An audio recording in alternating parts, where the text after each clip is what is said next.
All right. Sound should be on. Yo. Welcome everyone to episode 18, I believe, for the FC chat. And today, first of all, I have to apologize for not streaming in the last week, but we had some strategic stuff getting in the way, and then I had some cool shit lined up, but the DDoS stuff happened, and cool shit means, I have to, go find some targets. And that's not really that easy if nobody's playing, really. So I canceled that one too. And it would have been just a headache. So it kind of sucked, but what you're gonna do. We might be talking about the DDoS stuff in general in a minute or two. I don't know. I think we both don't know too much about it. It's all speculation. No matter who's talking about it, it's all speculations anyway.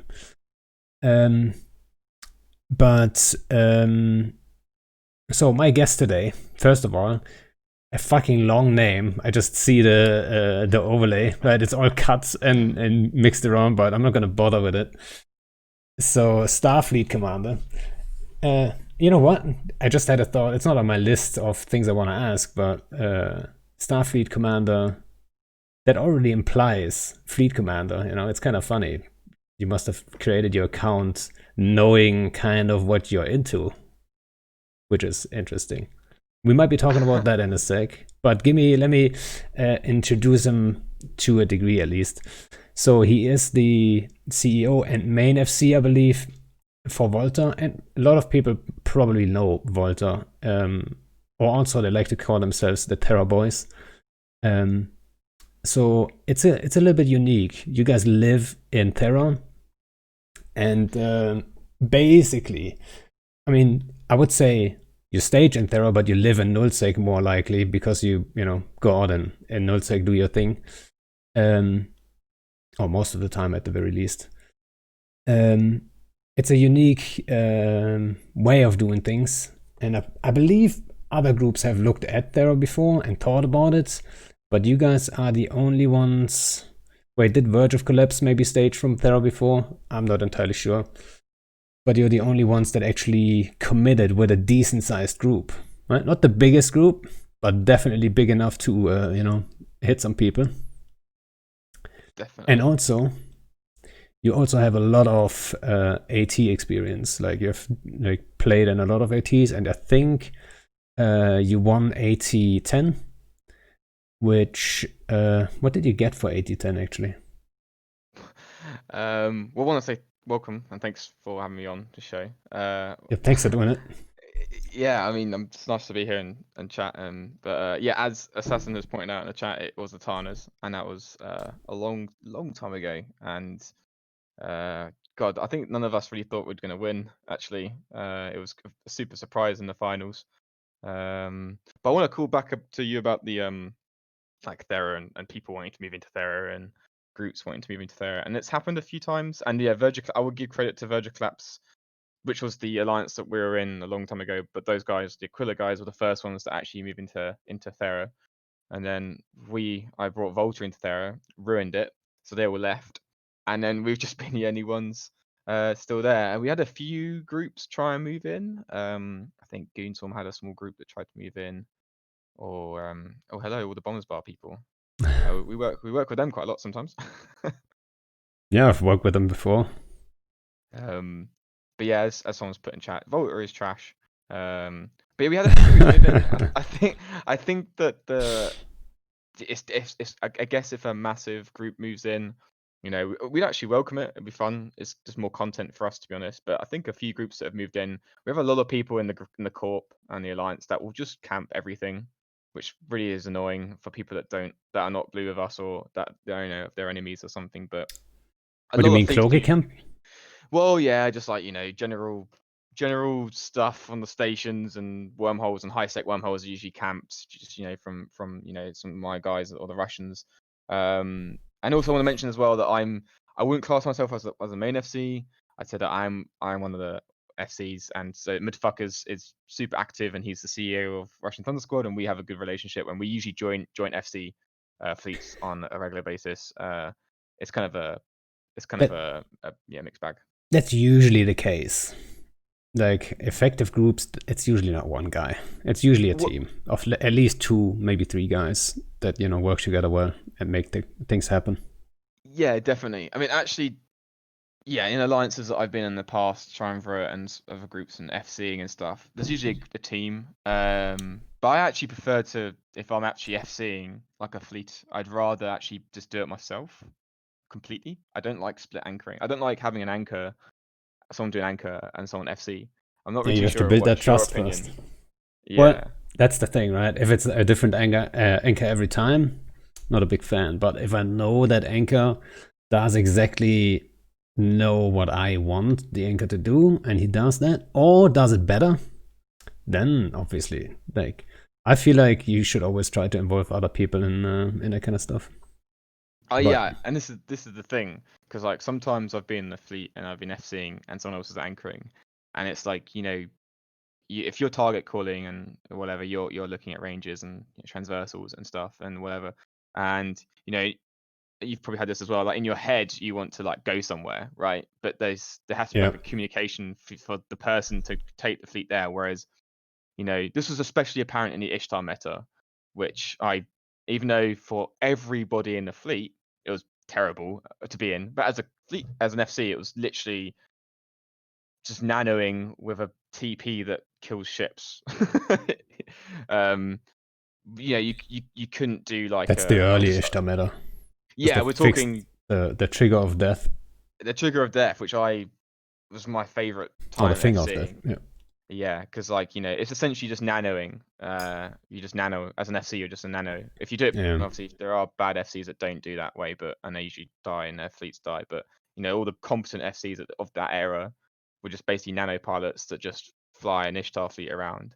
You know. yeah. For those, let me explain it for a second Yeah, here. sure. Like for those who wonder what the finger of death, what that even means, is like, so Ishtars are drone boats, and you can assist the entire fleet's DPS to just one guy hitting F1, and that's all your DPS. Super reliable, slick DPS, obviously, right? You don't have Usually, any, you yeah. don't have the 10% falling asleep. Like in big blocks, people are too casual. They're not going to be on point every time, right? In your group, it might be a little bit better because they're a little bit more PvP oriented and, more experienced, more skilled pilots. But in general, you can take 10% of your DPS out. You're not gonna get all the DPS applied. With the thing of death though, it's one guy. So whatever he wants to kill, boom, that thing is dead And and very powerful. usually it would be on a Huggin or something with a TP, which is what obviously all the FCs would be flying Huggins or just TPs of death. And Yeah. they actually, fun fact, they actually, I only found out about this recently, but I don't want to say. But I was speaking to someone at Eve London, a CCP employee, and apparently when they actually nerfed that, the assist nerf, it actually didn't happen. They actually forgot to put it in for 3 months, but the entire game just moved away from Ishtars. Like didn't even try again. So like What? you could still, yeah. So if, like for like 2 or 3 months, you could actually still assist. They said they nerfed it, but I didn't actually. Yeah, and then they forgot. That's Apparently, too they good. actually forgot. And then like about 3 months later, they're like, "Oh crap! Like, did we put this in?" And everyone's, "Oh shit!" So I put it in. I couldn't believe it.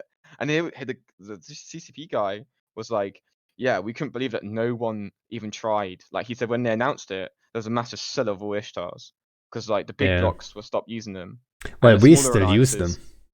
Yeah, I mean, I They don't. were still fun. Like even before the finger of death was removed, we did fly them without the finger of death. If you have to be They're quick still and good. stuff like that, Yeah. you can still, like at the time you could still do the, like, it's just your drones, just do it yourself. And at the time also, I feel like we were like really good at that kind of stuff.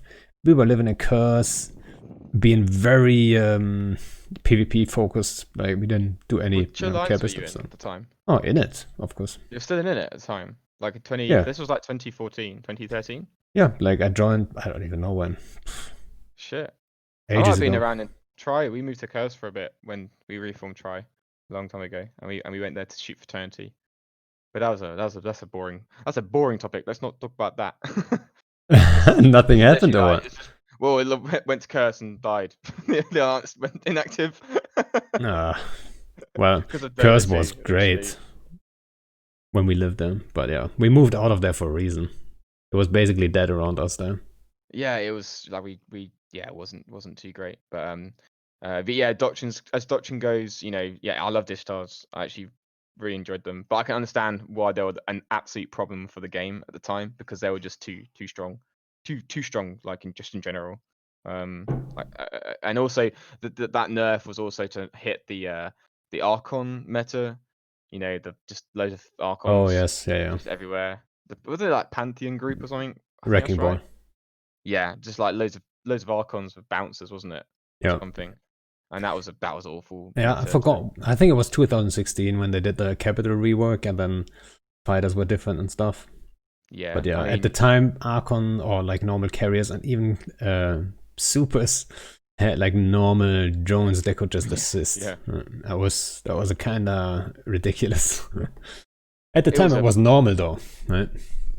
yeah, it was weird, wasn't it? It was one of those things like, it was a normal sort of meta. That all the I think pretty much all the null tech blocks just had massive carrier groups and super carrier groups and just had drones. I remember that Yeah, being a well, common thing in null yeah. tech.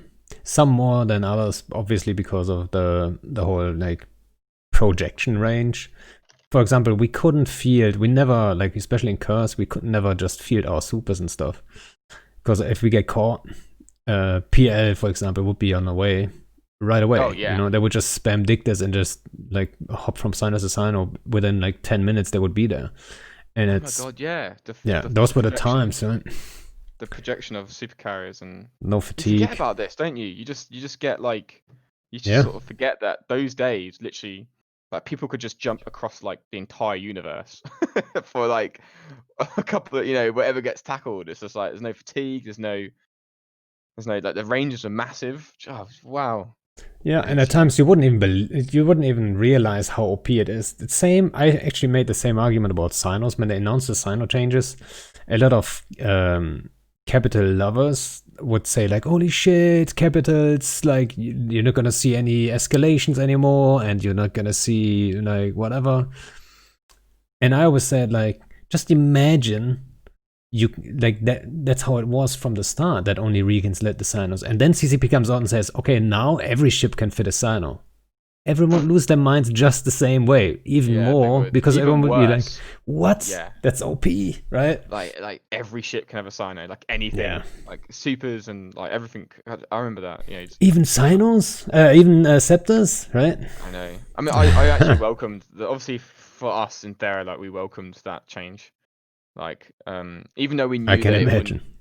yeah, obviously we knew that it wouldn't like impact the big organized alliances that much, but usually like the sort of smaller groups that maybe are not as on the ball. I mean, a minute ago, we literally tackled 3 rock calls like I don't know, like 2 hours ago in Peapod space, and they were there within I don't know, like 10 minutes. They were already there with like a massive super carrier fleet, like loads of factors, loads of supers, and they had like Falcons just pouring in. I think they had like 8 Falcons come As in in or something. XIX Red Alliance space. That was P Horde, but XX happened about an hour ago, and they just used jump bridges and came with a massive Munin, like 70-man Munin fleet or something. Quite a lot of guys. I mean, that is living it there. I mean, I think this was one of the things you wanted to ask about. Is this the dream of Yeah. like being in Thera and not like having any like we can just pop out wherever we want and we don't really need to like. And what is the key positives of Thera is like just it's not a static play zone, right? We have multiple different systems every day and different regions every day, which just statistically increases our chances of finding fights and stuff. Um, but obviously, one of the causes of the projection nerf of capitals means that alliances obviously like condense. You know what I mean? They condense to a smaller region, right? Whereas Well, before they were blackouts like, like made that progress. I mean, it was happening anyway, but with blackouts, yeah, that slowly, that yeah. whole progress was sped up so fast, and then suddenly everyone is under the umbrella. Yeah, I mean it's difficult, I know that there's obviously, people, they know this from us and Thera. Like, under the umbrella, it's incredibly hard to kill capitals. You know, it is hard. We usually try and target not on the umbrella, or if on deployment, you know, there's always idiots that don't dock up or something, or if, you know, for example, or I'm gonna mention something that you know, we killed a couple of your carriers. Remember when there's another fleet going on? I don't know what you're talking about. I know, but yeah, just an example of like you guys had another fleet going on, right? Like a big fleet or something, doing something else. No, Like, what, like the Lokis, you mean? I know that we killed a bunch of carriers off, you know, and then they walked off, and then some more died or something. But there was like you had a massive fleet somewhere else doing something else, and there was people ratting or doing something at home. So like that's when we usually get people, is when they're not like, you know, there's like the Yeah. defense fleet is like Oh, they're now I doing, the know what you alliance is mean. doing something. Yeah. You know what I mean? So Like the defense fleet. Yeah, it's Karen. yeah, so to explain what actually was happening there. So we had an incursion, not in Fountain, which is our staging region basically, but next door basically in Clowering. And we had all our supers and titans, or not all of them, but like a good chunk of them, running those incursions. And then one of our FCs Yes, took you're just right. a small group of his own, with like just a couple carriers, and just did his own thing. And suddenly it's like, oh yeah, my carriers are tackled by Volta. So, and at the time, I have to say, when someone says that, it plays a big role. If someone says I'm tackled, and then yeah, who is tackling you? Is it Volta? Is it Inner Hell, or is it a gangbang team who are like super small in Fountain? That plays a big role in me judging the situation, right? If it's like 10, Yeah, definitely. if it's 10 Inner Hell dictators on your Nicks, guess what? There's gonna be some other shit coming. If it's a couple Volta guys tackling you, I kinda can judge what's gonna be there. And at the time, I expected way less of you guys in terms of numbers. So he goes, says, oh, my carriers are tackled in BDHD, which is next door to Fountain. It's like Volta. And I didn't even ask for numbers or so. I can't even blame him for not giving me that intel. And he's like, they're in legions. I'm like, all right, we can deal with legions. Like, can't be like too many, right? So it's a 50-man fleet, maybe. Out as well.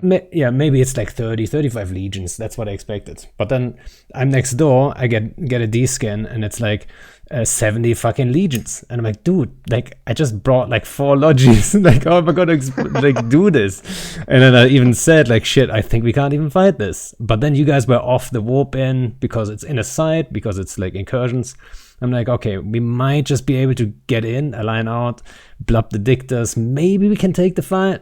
And I tested that right at the beginning, but you guys were hardcore tanked with Evo on top of it, which was also like not very common, right? I think that was the first time I actually saw those legions.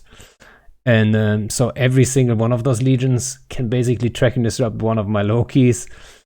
Therefore, I don't have that alpha, which is Loki, you know, that's the whole concept behind them, that you have enough alpha to, you know, at least 2-shot the target. But it wasn't happening. And I struggled to get the fucking carriers free. And then typical, right? The dude, like I say, like, guys, like, what about the Keepster? Like, is the Keepster Greek? Nobody has eyes. And then they just warp, right? I didn't even say warp. And they just warped out and warped straight into your bubble on the Keepster, which is tricky to set up. So, you know, you can wing it and hope for the best, because the bubble has to be precise. Otherwise, you get doomsday. But that bubbler was precise, right? And then my dudes warped out and landed in that damn bubble. I'm like, dudes, can't help you there. And then we sacrificed, I think, another 2 carriers or some shit. Yeah, because in that situation, like we were like obviously preformed, right? Whenever we like roll or something, and I think we just brought legions. Like there's like one of the first like times we had like a big legion fleet with the TDs and stuff, and yeah, but it was also because you were streaming as well whilst that was going on. I was streaming at the time, yeah.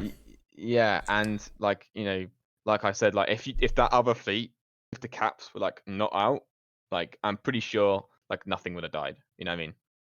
Like if there was if nothing, if they were far enough away for you to kill 1 or 2 carriers, but I would have gotten better numbers, and then be able to bring like 10 lodges and actually tank you, maybe. You know, tricky. We strive off. Unfortunately, like most of the big fights that we get where it's like big kills and something is usually because we have to make null set groups like rush, you know. Yeah. Right? we have to. We can't win on numbers, right? It's impossible. We're not a big alliance. I think my corp. I mean, I'm a 200-man corp.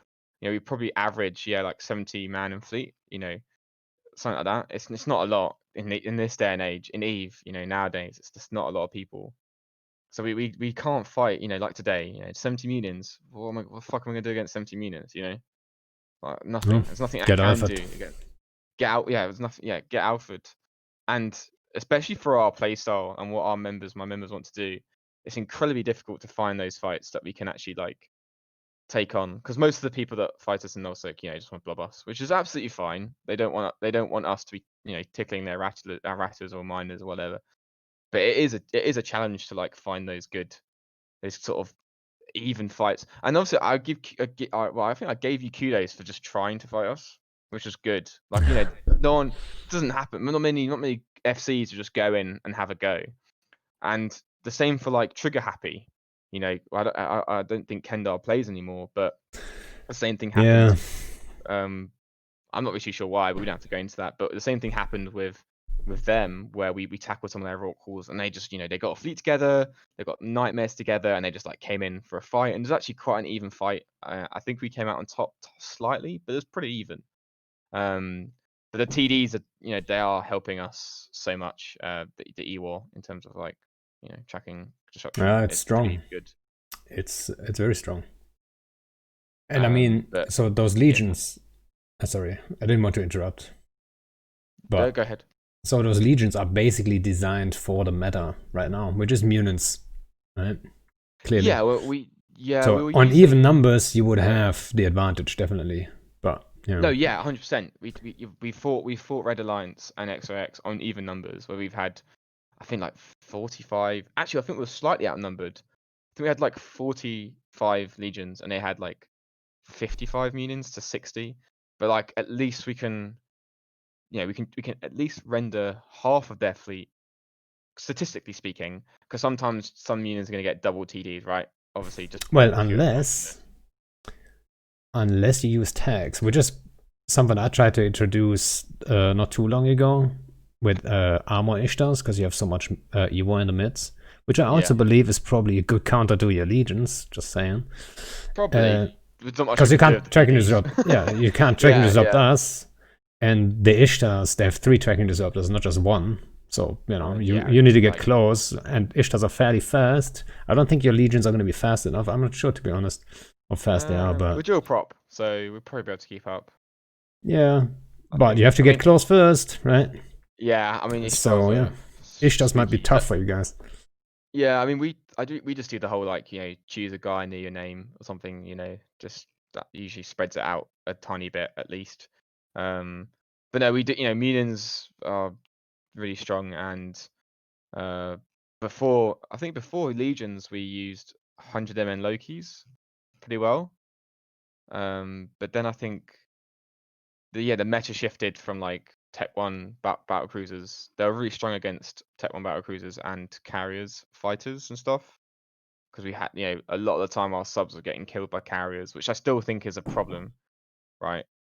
Yeah, normal Carriers, carriers, not so much, I believe, right? not Super carriers. anymore, but Yeah. it used to be before that. Not anymore. Super normal carriers, but super carriers is still a problem.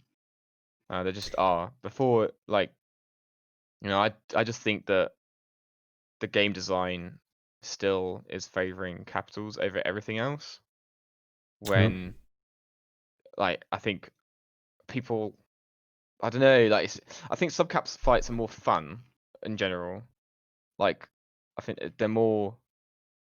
I don't know. Like I just think that supers are still like. When was the last big super fight that's happened in this game? I don't even like when. Like an Well, actual.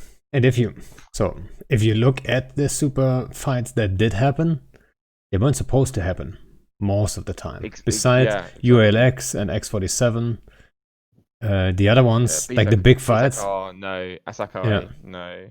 they didn't mean to Like kick that fight off. It just happened. that's true, and I think that super carriers. I mean, a lot of the times, and it's just part of the game that they just drop supers on us, right? They don't need a subcap fleet. You actually don't need a subcap fleet if you're a big alliance. Like what I mean, to defend your space. Yeah. like to a certain degree. You don't actually need them. You just need loads of Titans. With You don't have to. You don't need subcaps for anything, really. no, not If really. you Which is a if you go on a problem. campaign and you want to crush someone, the subcaps aren't going to do it. No, they're not. See, I mean, like it's I pointless. think Horguns are still broken on Titans. They're so strong. Like it's insane. I've been So killed in a Cinnaball from a Titan. yeah, I had Asha Which is on like here. what? I had Asha on here, and I had Killer Bee on here, and they're both basically um, the main FCs for the biggest super cap blobs in the game, and they both agree with like supers and titans being OP. And Asha said so titans are OP, or that's like one of his main things at least. Titans are OP, especially because in a dread bomb scenario, they can erase their dread bombs too quickly because the doomsday spools up, like it deals damage at the beginning of the cycle instead of dealing damage right away and then cooling down and then being able to deal damage again. He suggested having a spool up and then deal damage at the end, and that's a way different story, so the kill speed wouldn't be quite there. That's one of the things like Yeah. he complains about. And then the whole Horgun situation, I always said, like, why not make him polarized on Titans? You know, if they have zero resists, if you don't have the balls to do it, then don't do it. That's my take on it. But if there's a Horgun Titan there, at least subcaps have a chance then. You know? Well, personally, I think that Supers and Oh Titans. yeah, PGL was on too. Yeah. Yeah, Sorry. I think he did mention that as well. I was talking about Yeah. it, right? Yeah, that's basically I think 90% of all supers and yeah. titans. I had Nora's on too, so I mean, I'm not sure if I talked about it now. even in Skill Yourself, like it was pretty stupidly strong. I actually I actually think that Supers and Titans, especially, and Capitals and Carriers and Dreads, I think I think that doctrine, it should be incredibly hard for them to kill subcaps. I don't think they should Yeah. be like you. I think to make them worthwhile, you have to have them. The subcaps need to be there to like protect the supers and carriers if they want to do something that's to do with structures or killing other caps or something like that. Then, like you said, like you don't need a support fleet anymore if you're in super carriers or titans. You just don't need them anymore. What's the point? Like you just get those titans and supers and sit there. But I think that they should be vulnerable to actually subcaps, which would make you be a bit more you know, careful when using them, not just throw them around willy nilly. I mean, we can talk about faxes, and that's a whole other thing. I think they're way too strong, like so super broken. Well, The what tank is insane on those things. It's just like, what would the world look like if you removed faxes? Right? well, then a lot more shit would die, which is good. It's Like, 100%. That would I mean, kind of fix all the issues a little bit because I mean, then you don't see them like easily dropping supers and titans, even if they only have 10 right now. They wouldn't drop those in right away because if it's a trap for a dread bomb, that's 10 dead supers or titans. Right, right yeah, now they I can mean, drop them in, That's so keep them good. alive long enough, bang the drums to get the response in, and then basically come out, without a loss basically. So it's yeah. yeah, it's one of those things where like you kind of just like, but yeah, where I actually think that CCP don't even know where they are, like capitals. What's their purpose? Like what is their, you know, like what are they for? Like they for killing other caps, right? Yeah, but the likelihood, like you said, the likelihood of them being in an actual big fight is very slim because once for example, I guess mainly in low sec is a better place for them being to be used, right? I think they're more used than nullsec. Nullsec versus nullsec, they don't really like use them too much like anymore. Like there's only like a small group. I mean, I don't know about initiative, but like I never see really groups in nullsec use them against each other on like a big scale. It's usually one side has the complete like uh, Yeah. you know one side is You completely can't bigger than you the other can't side. afford to lose them. Yeah, well, I think there's too many supers in the game. I mean, Goons and I Yeah. know that for a fact that Goons and NC Dot and all those lot, they have probably stockpiles by now. It's been years since the last actual big capital loss. I'm sure that they have stockpiles of carriers and supers and dreads. It's just it's just so many. I think, like you said, removing faxes could be actually good in terms of like people being a bit more wary of using their supers and not just Well, throwing them around like they're a subcap. so I've been talking about that like almost in every episode, I would say. Like it's very like all FCs agree basically. Like I've not met an FC who doesn't agree. The thing is, it's not even that important what exactly is being done, but like everyone agrees, like something more significant than just giving sirens an AB has to be done, and that's the thing, right? And the Yeah, siren AB definitely. thing, do you see a difference there, or do you? So for those who are not aware of the recent change, sirens used to have an MWD and be ridiculously fast. So even if you're at 100 km away from them, they drop sirens and they're on you in like, I don't know, 10 seconds. Yeah. And now with the AB, it takes a little longer. But everyone who has played EVE for like a while knows the difference between AB and MWD, right? So now, yes, the AB takes longer to get there. But once it's there, it's way harder to get rid of because AB obviously doesn't increase the signature of those fighters, right?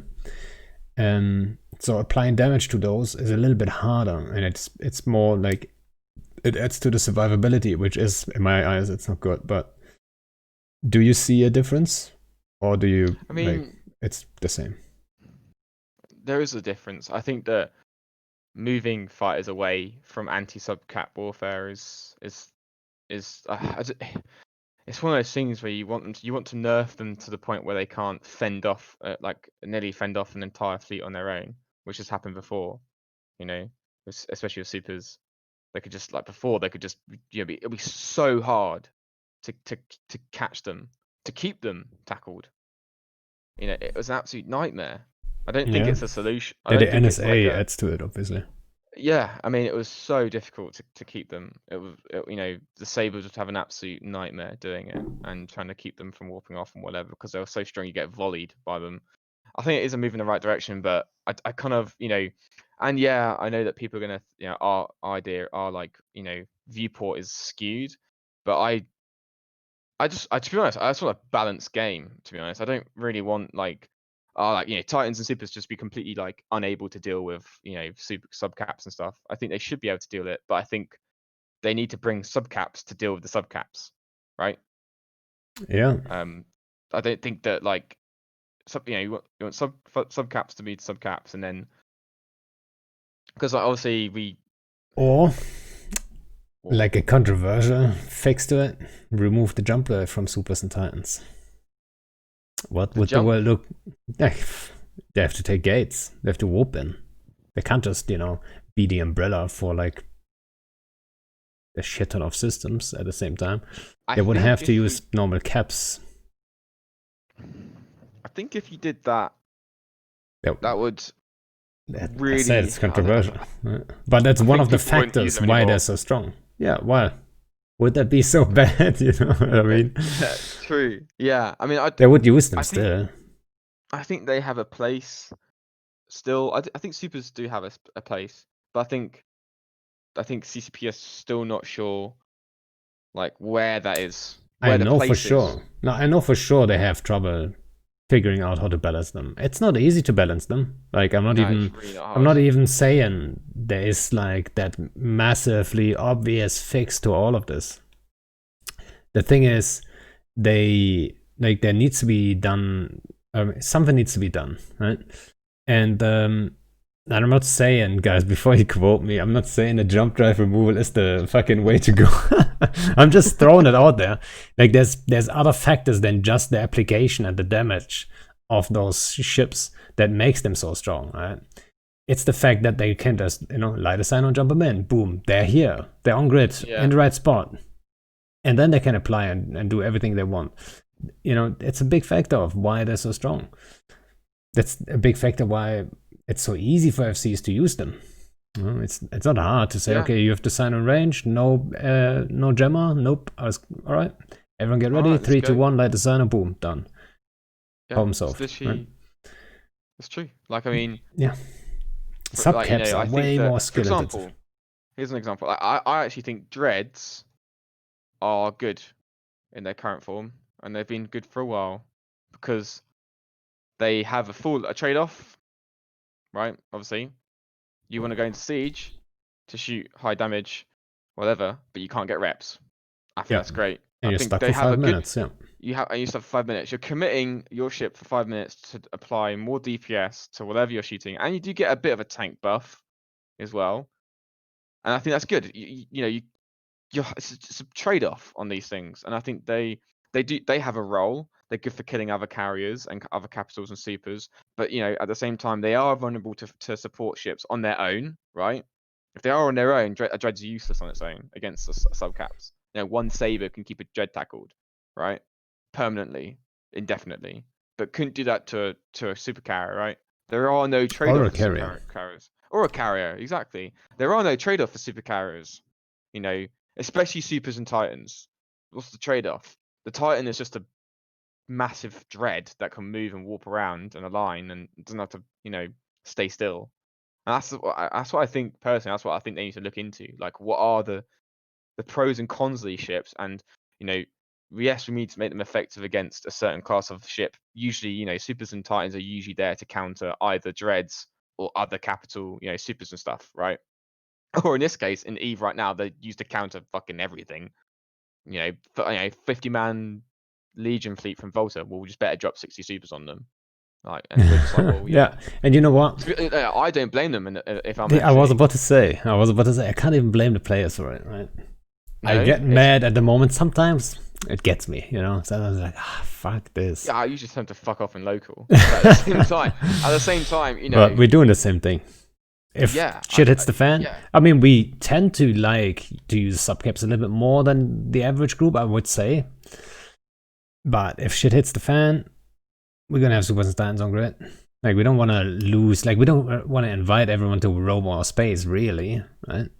So yeah, no, I can't yeah. blame I anyone. mean, I'm seeing someone in chat saying about, you know, bombers and shooting at one super. Yeah, that's fine. You're gonna kill a super with bombers, but if they drop, you know, 4 or 5 supers and a fax, they're not gonna do much. You might be able to kill the fax, but the supers will start to kill. You know, you know, one super's fine, and then like once you get a fleet on grid, it's fine. But then as soon as it starts to get to, you know, 4 or 5 to 10, and then something else comes in, then you're gonna start to struggle to like keep anything on grid because the damage is gonna be spread across the place. If you're in bombers, that is, like bombers, because I know bombers bar, and obviously we have someone in Theramarshi who does like a lot of those things in yeah, killing supers and stuff, and Yeah, if which that I super doesn't personally, get help in time, yeah, it's gonna it's die. like There's no way. anything can kill it then, I guess. Yeah, But it's got that's like a rare. fucking.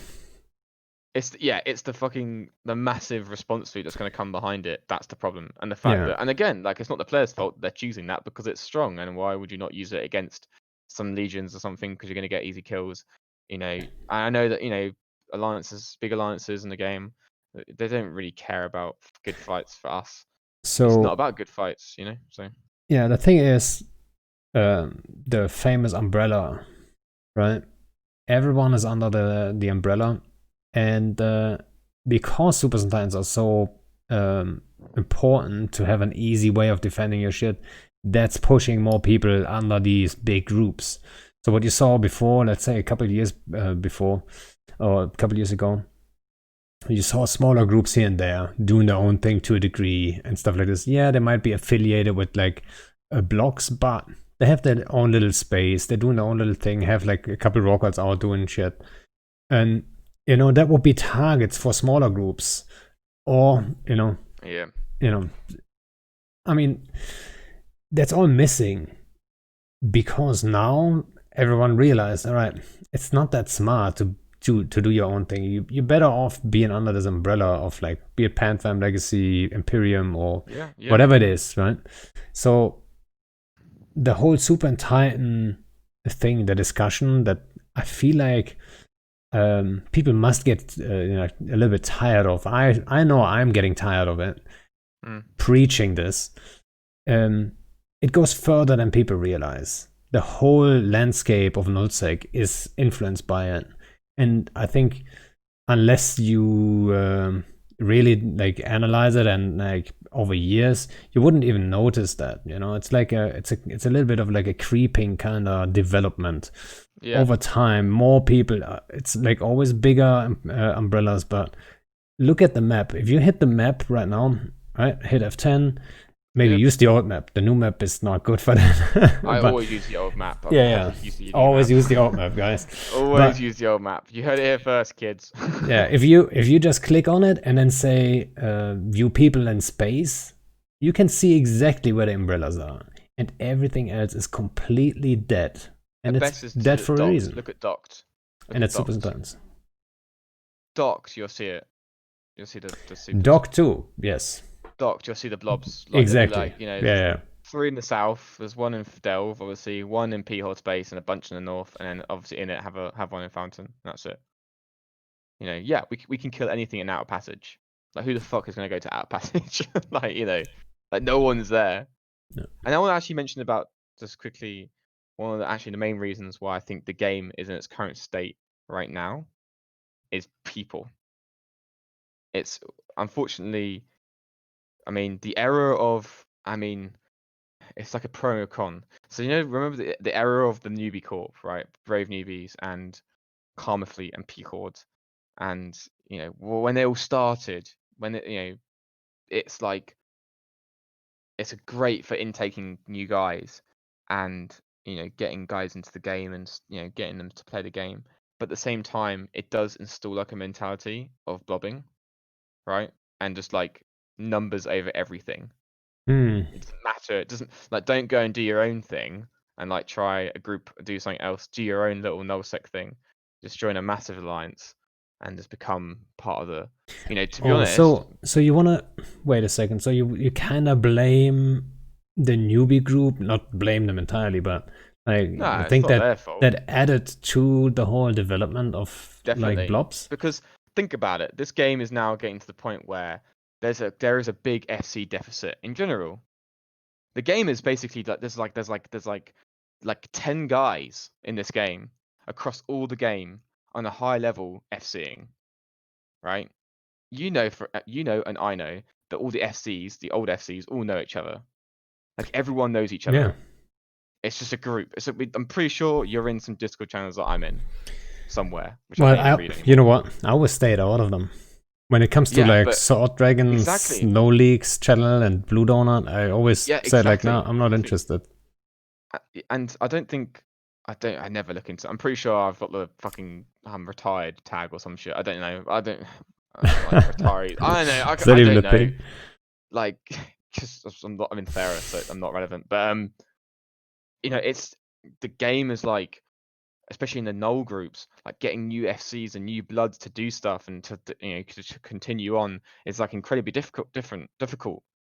It's so hard to get people to like, the FC amount is going down because as people quit, and the new blood is like not as the golden era of FCing, in my opinion, was between 2013 and probably 15 at the latest, maybe 12 to end of 14, right? When the game was at its most, like the landscape in the game was really scattered, right?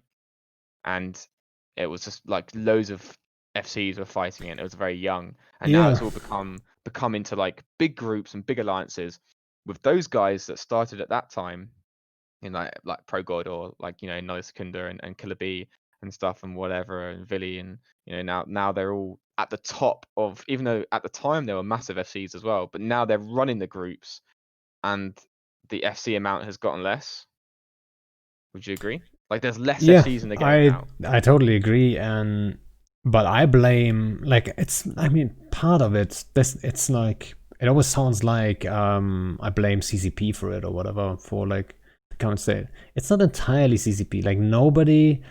Let's just say it. There's no other game they could learn these lessons from. No, There's no other no. game that tries to grow and go with the time and keep the UI, like not the UI maybe, but keep the graphic part at least, and keep the game recent and like so you can still look at it. I mean, World of Warcraft, yes, there's still World of Warcraft Classic, but Come on, it looks the Yeah, same I as know it you did mean. like 2004 or whatever. Yeah. But like, so like, who should they learn from, right? It's not that easy. And a big That's why I part did is the Blackout. players, like, the players from back then, their lives changed. Like, then some of them might become a dad. And then suddenly it's like your priorities are just not the same. Or like in Killer Bee's case, like he got a job, and suddenly he's like full time, and that's the part about FCing. That's a lot of time that people don't even see that you put into it. You Yeah. know, sometimes I stream like the prep work of stuff, like probing wormholes and mapping and all that stuff. It's a part of it, but talking to people, setting stuff up, getting combos here, getting like all that kind of stuff that all people don't even see. It's so much time, you can't even do that with, like, if you have a full-time job.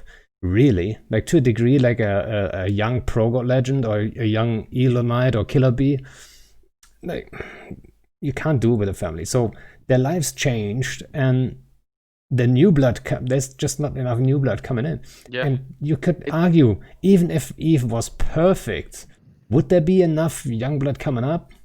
Nope. It's hard to tell. I don't know. I wouldn't say no. Because the and the same thing happened to me. Like the most that I FC'd was during Triumvirate in like 14, 13, 14, 15, before like Gas took it over and blued everybody. Um, but like I said, that was when I was at uni and I had loads of free time, right? Like Yeah. fucking, I had like all day just to like do this game and do. But now I have a job and I'm older and I've got things to do, and like you said, and I guess it's the fault of the FCs at the time who weren't really training newer people, and that's a gap of like there's I still a don't lot of think the it's a old training FCs. thing, though. It's I so do hard to train believe, FCs. like, I do believe if you have enough opportunity, people will step up and do it, and they'll learn quick. It doesn't Yeah, take. I mean, everyone can FC. Not everyone is going to be like the greatest FC the world has ever seen, but everyone can technically take out his guys and just roam around and do some shit. And there's going to be, like, as long as there's opportunity for that, that's yeah. great. But Citadels, Supers and Titans, some of the soft mechanic, there's a couple of things that are in the way of those opportunities. No, And yeah, definitely. I truly believe those couple points that I just put out here, that's the main reason why we're missing these opportunities. That's the reason why we're missing other FCs or more young FCs coming up taking on stuff.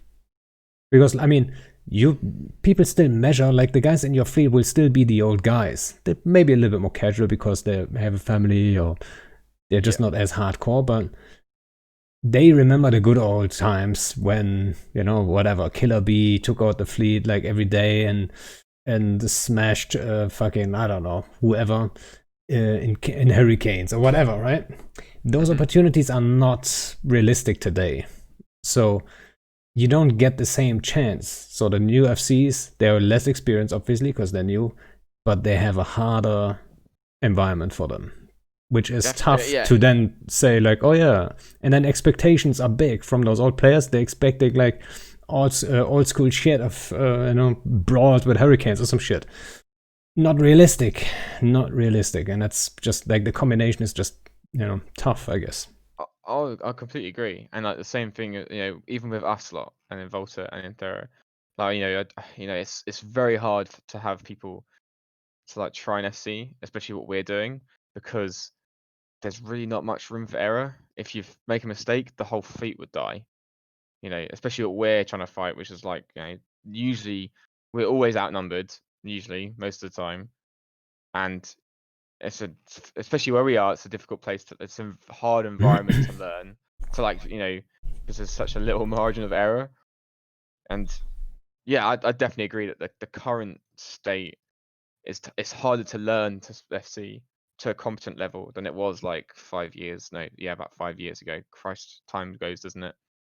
um I think that like the game will always find a way, but like it's not in a good place at the moment. I think that it was the blackout was like it's just a test, wasn't it? Really, they wanted to see what would happen, and there was a drastic drop, wasn't there? In like, So yeah, I mean blackout. I've talked about it before too.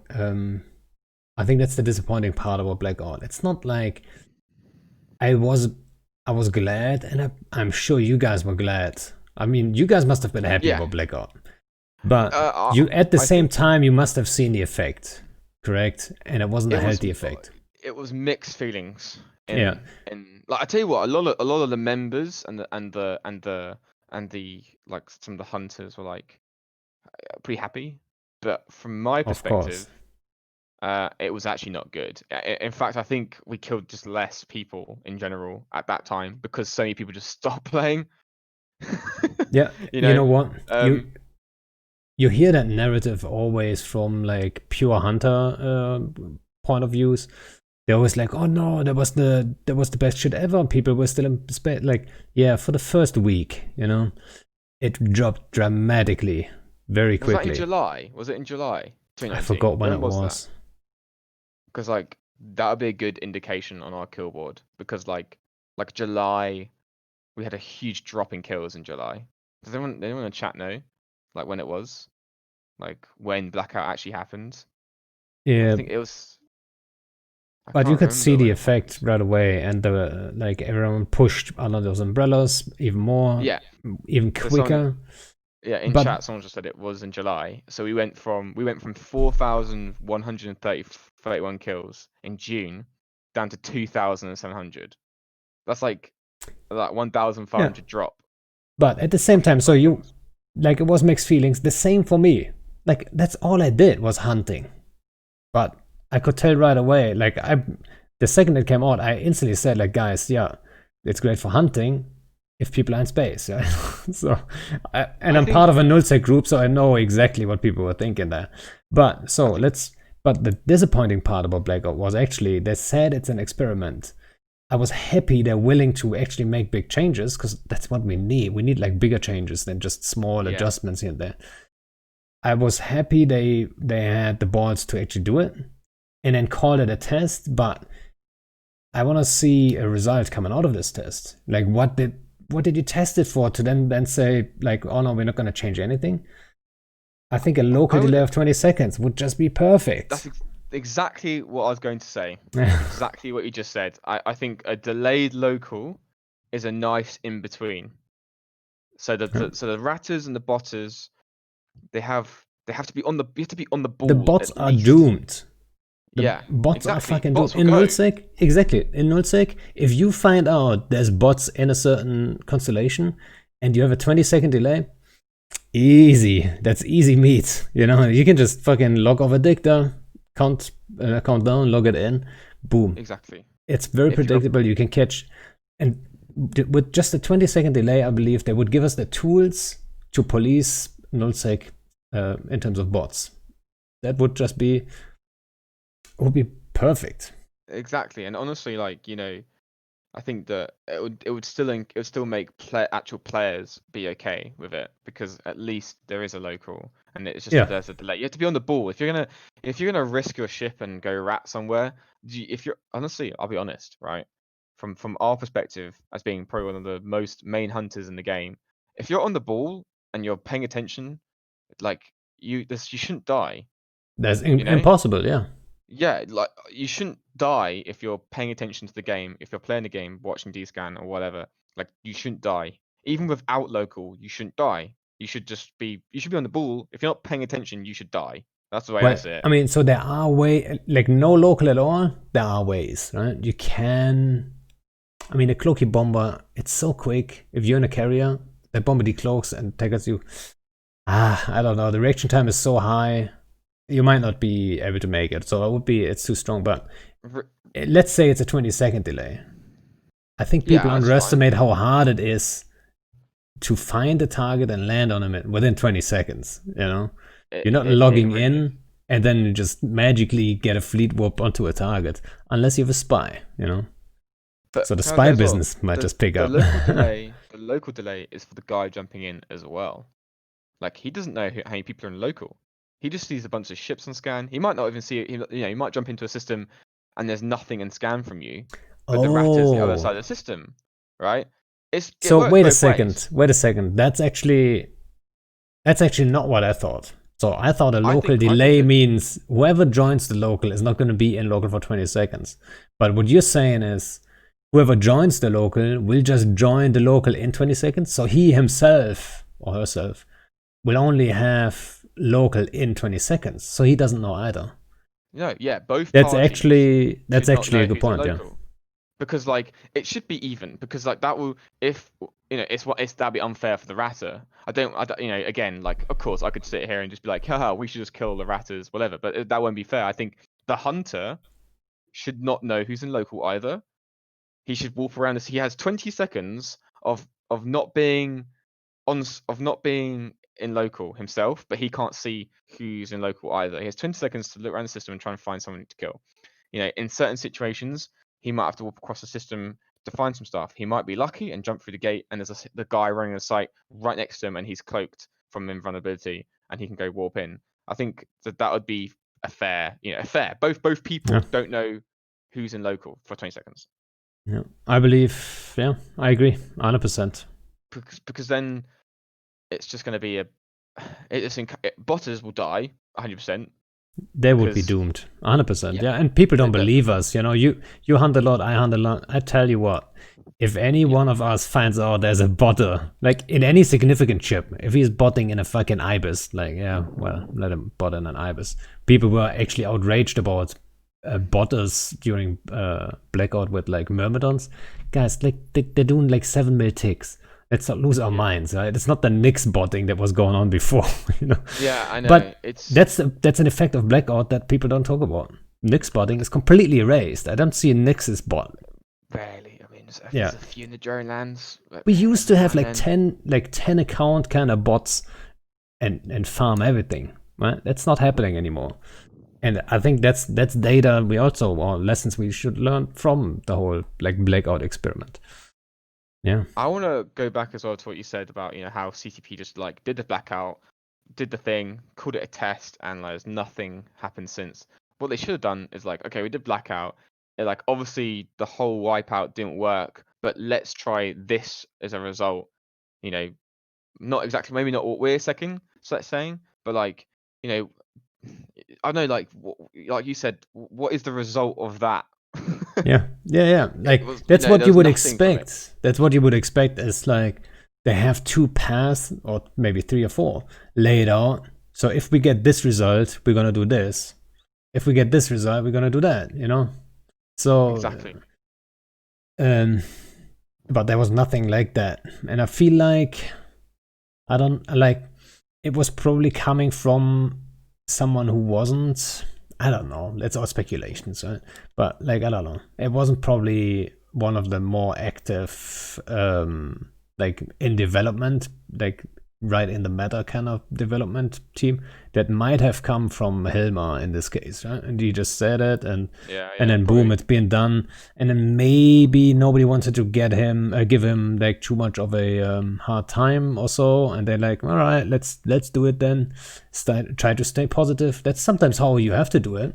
Not always, but what are we supposed to say? Like, you know, if you're super negative about something and you know it's going to be done anyway, like what's the point in the first place? Approach it with positivity then, and then Because try to get it done in a good way. And one of the then, cool things as well, just quickly want to say about the no local thing, and it's obviously being in wormholes, and I've lived in wormholes before with Virgil Collapse and doing the wormhole fights, and especially during Blackout when we were fighting against somebody, especially when you jump into a system and you warp or something, it's good to have a bit of a surprise when you land on grid. You know what I mean?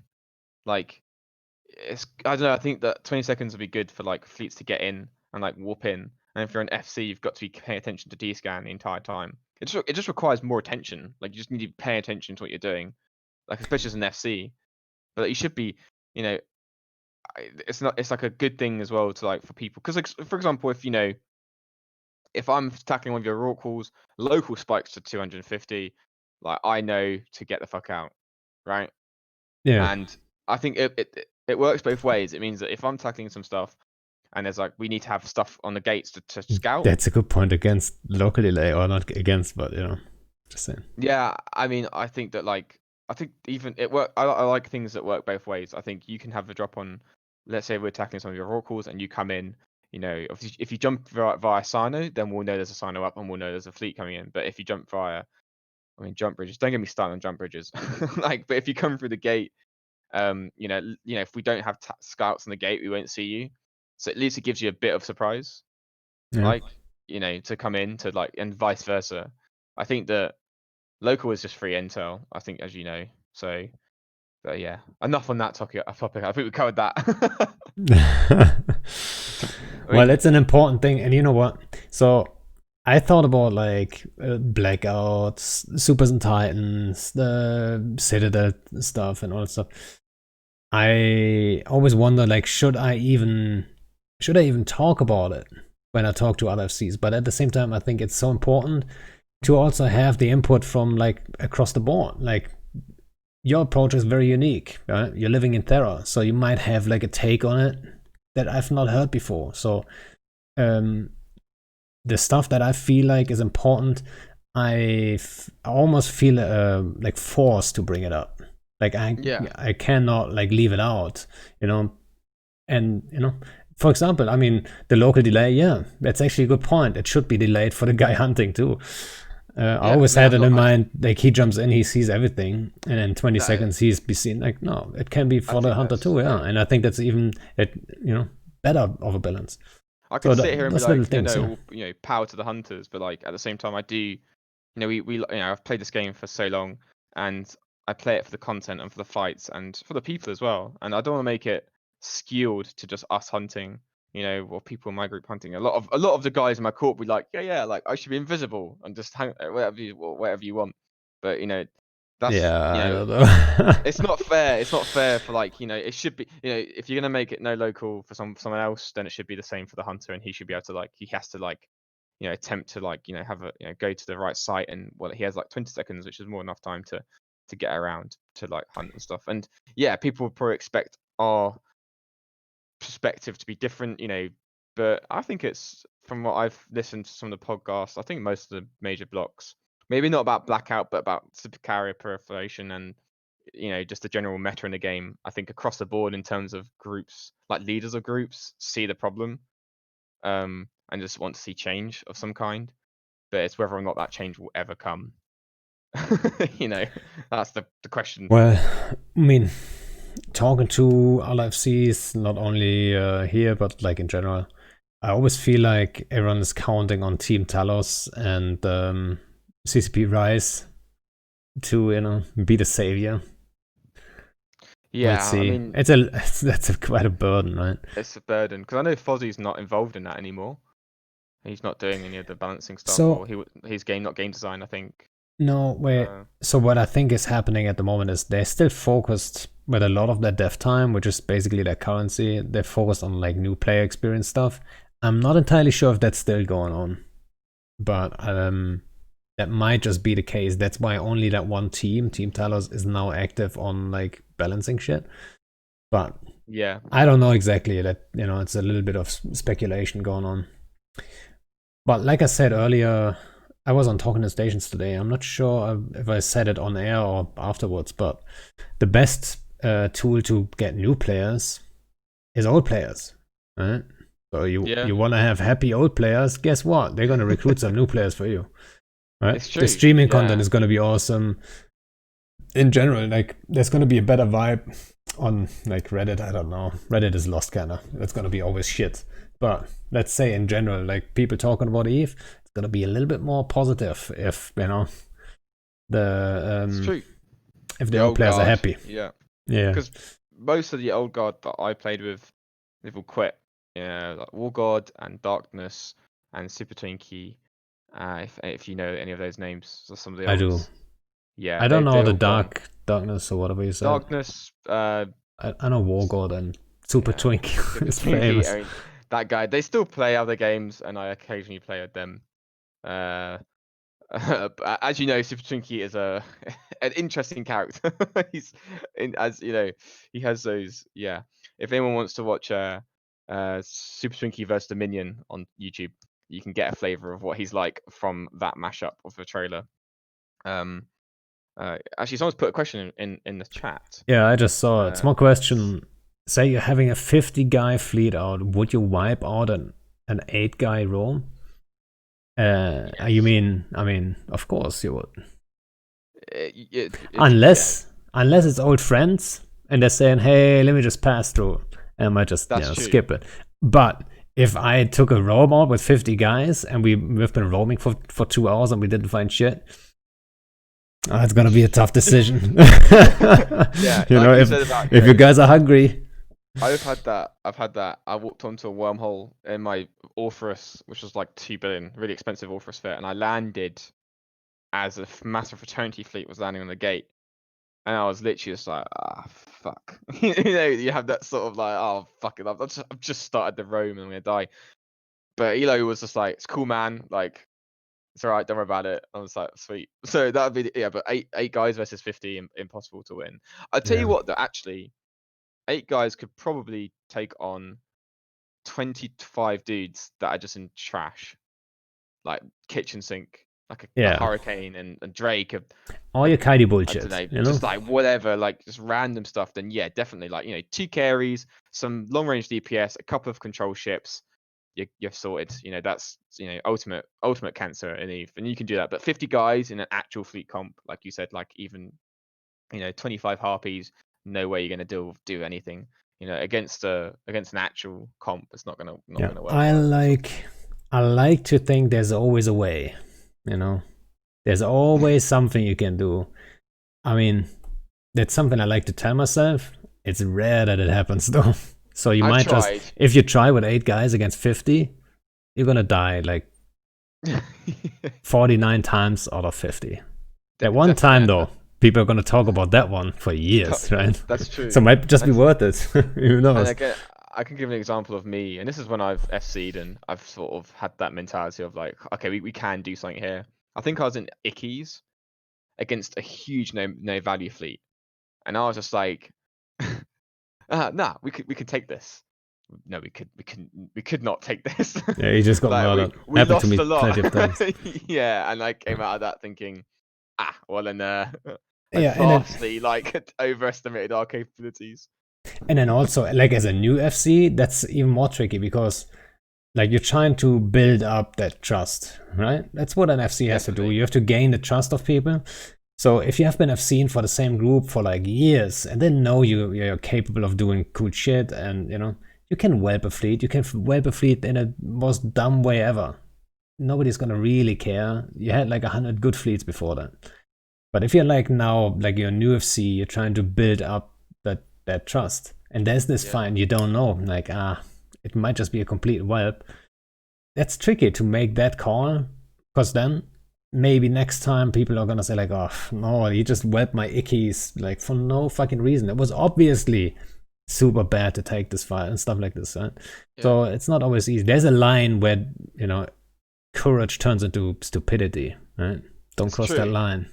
Like we always try and vote. When I FC, I always try and take a fight. And if any FCs and nullsec are listening to this, like I will, it's just one of the things where like a lot of times people bring us, just like I get it. Like we'll fight outnumbered. I always fight outnumbered, and I don't really care. But it gets to the point where I can't, Yeah, that's the thing. Yeah, exactly. You cross that line. I just saw this. Which is and it's a shame because, like, for example, if we have 40 legions, I'll take on 60 unions. But if you bring 80, or 70 to 80 or whatever, with like, I remember Razor once brought as many lodges as they had DPS ships, and I'm just like, what? What's going on? I was just like, okay, guys, chill. But unless you have like that one key thing with you, like something special, like a bomb wing, Oh yeah, a bomb and you can just turn it. Yeah. That's why I loved always Stukas. Stukas could always do something. But an actual bombing fleet run can change the fight, can change the timer, win or lose a timer, literally.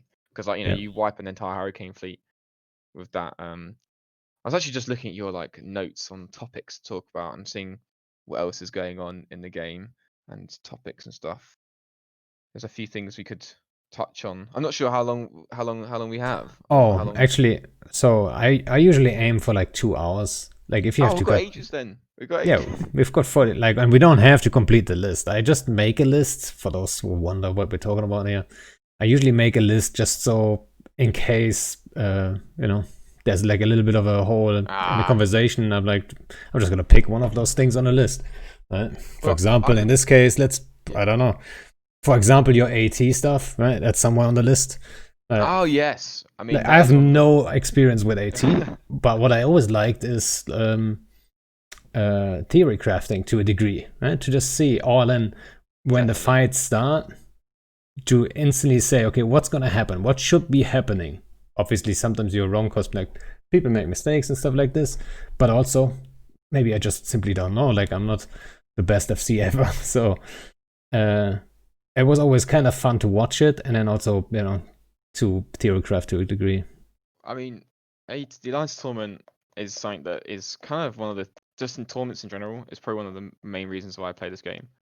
Uh, like I think that it was a shame that they cancelled it. And I really think they should bring it back. Just in general, I think, especially I mean, the last, I mean, 2 years ago or 3 years ago, they had the one with uh you know the gambling, well, it's not gambling, betting. When they had the betting thing, and I think what they're doing in the game with these, what are they called, the Hypernet relays. that's the thing. Yes, the one. That'd be a kind of cool thing to like incorporate into the game and then do the Alliance tournament. Because one of the main things I think that people liked about the Alliance tournament, like unfortunately, is the betting side of things, right? It's kind of exciting, especially when you're watching Hydra Yeah, and PL I fight think that in the portion is not that finals. big, to be honest. I I think actually the really enjoyed betting, it. yeah, no. So what I'm trying to say is like the betting itself, to have like a betting side and all that stuff. You know, I don't know. That might be getting more excited for the guys that are excited anyway. You know what I mean? But I Probably. always felt like it was like a community event. So the community got kind of together and everyone was rooting for their guys and stuff.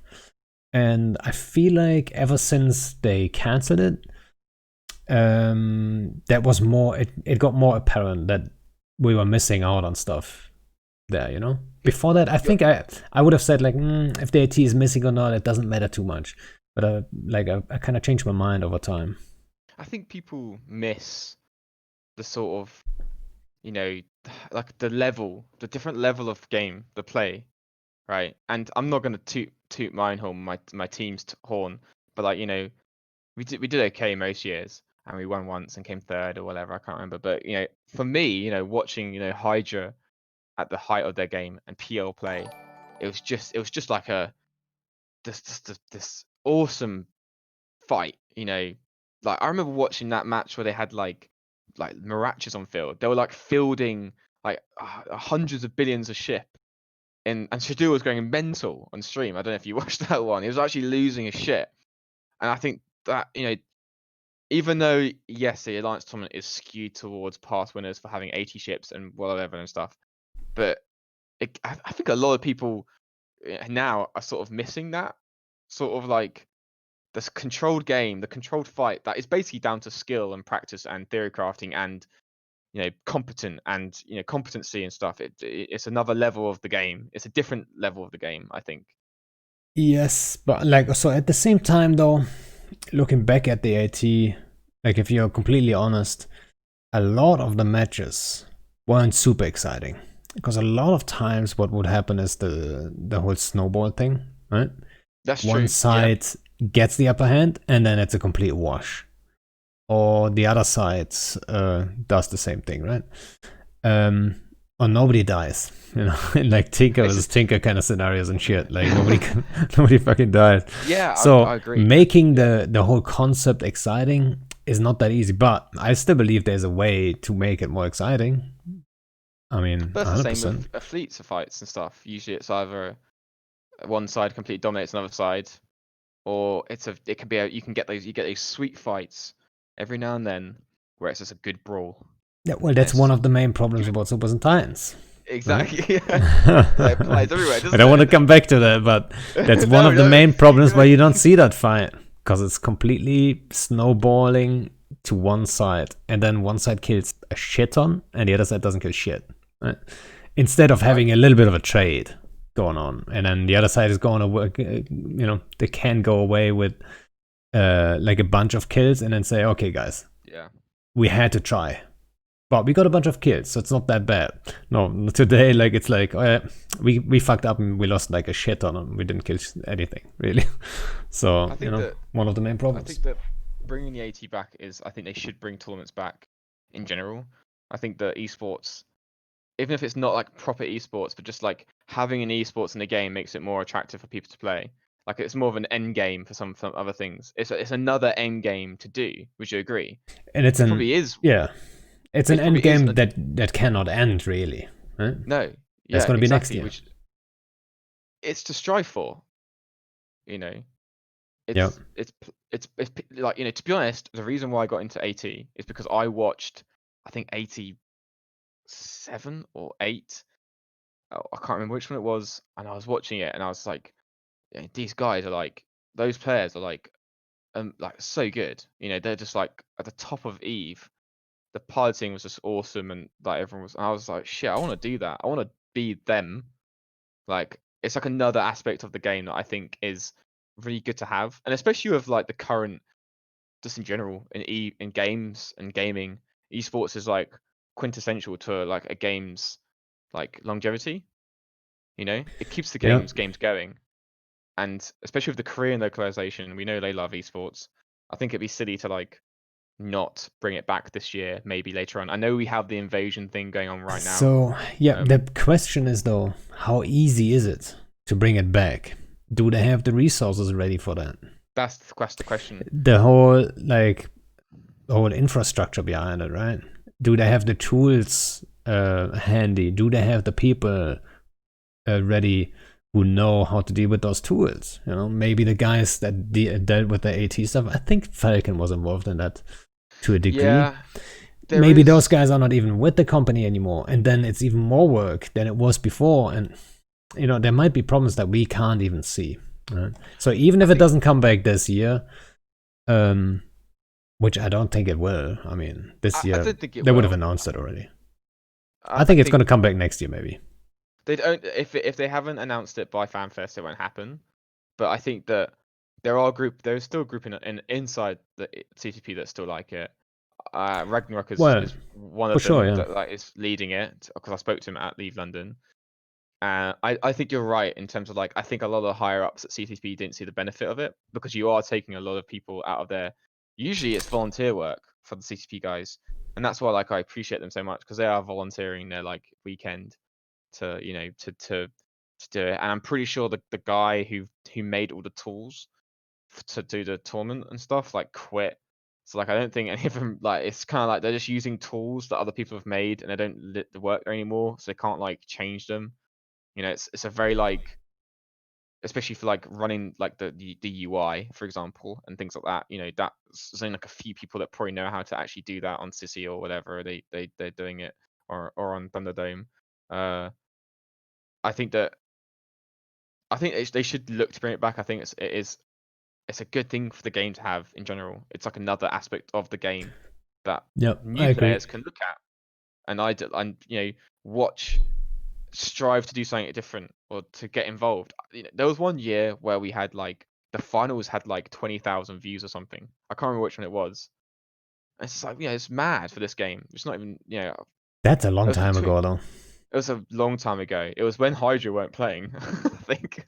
That the year when they got banned, and it was just like a free for all in the tournament. Everyone just Well, wanted that's to what do it. I have to say. So back in the day, I don't know, 5 years ago or something.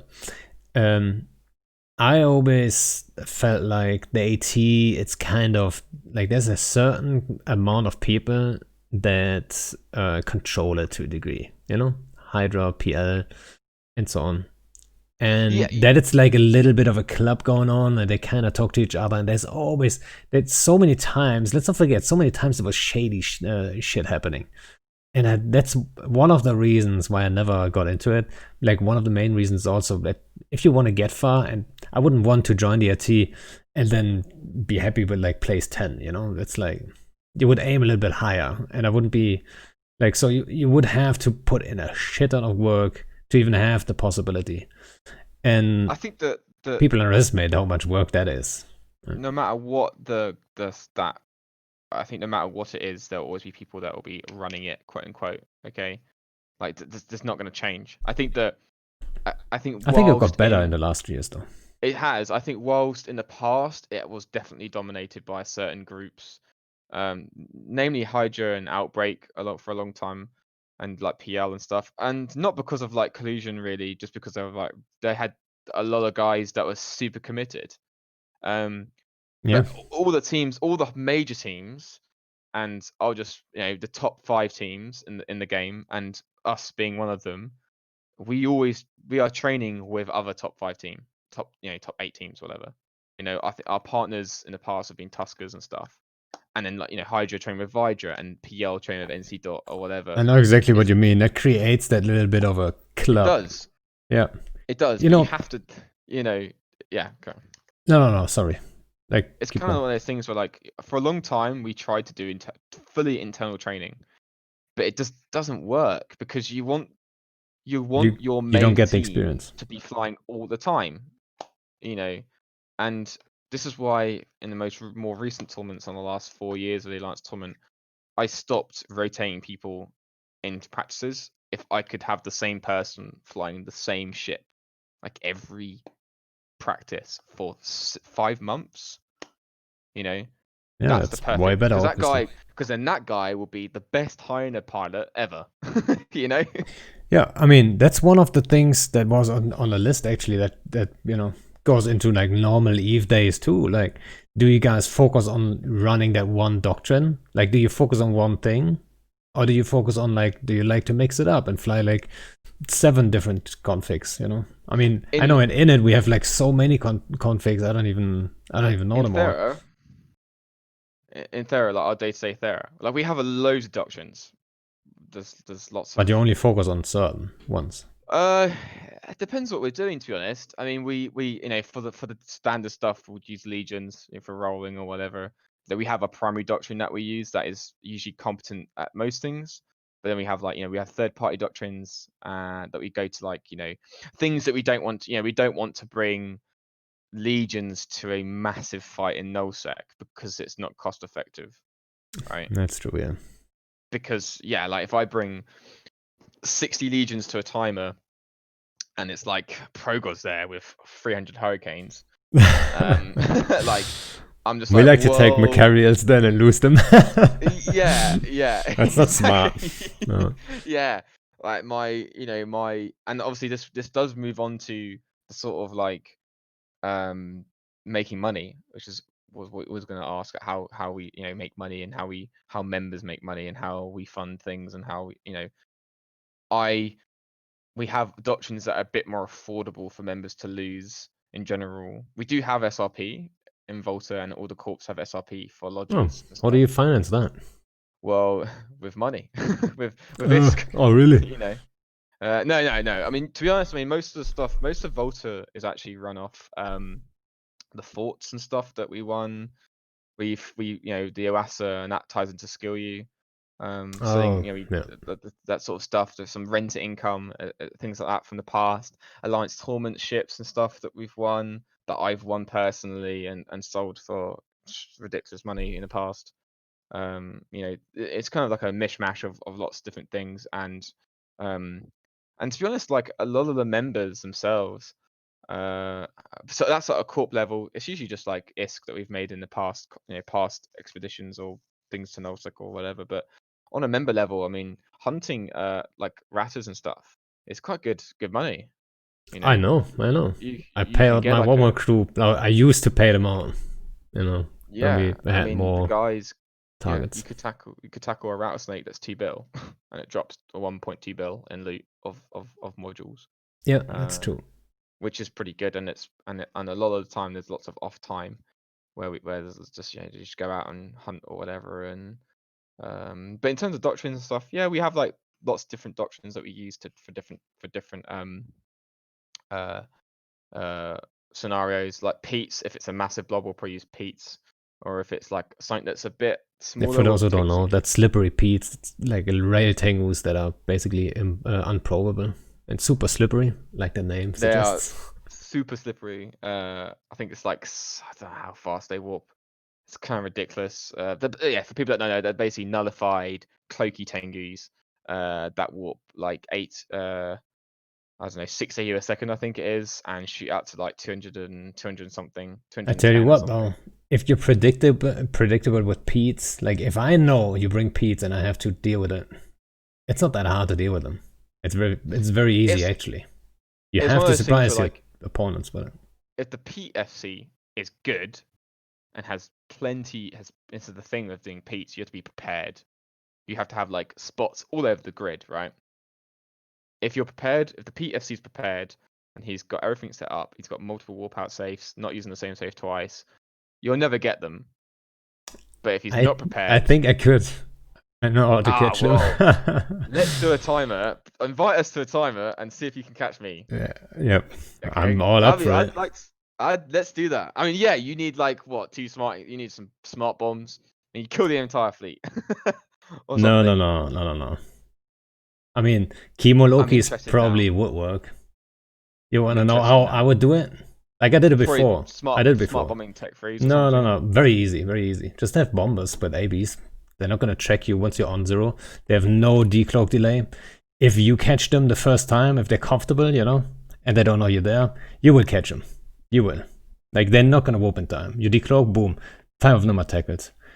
And you have all the time in the world to set it up too, right? So you can say like, okay, I've got, let's say, 10 bombers, 20 bombers. They have 20 peats. You can give everyone their own target, and you will catch a lot of them.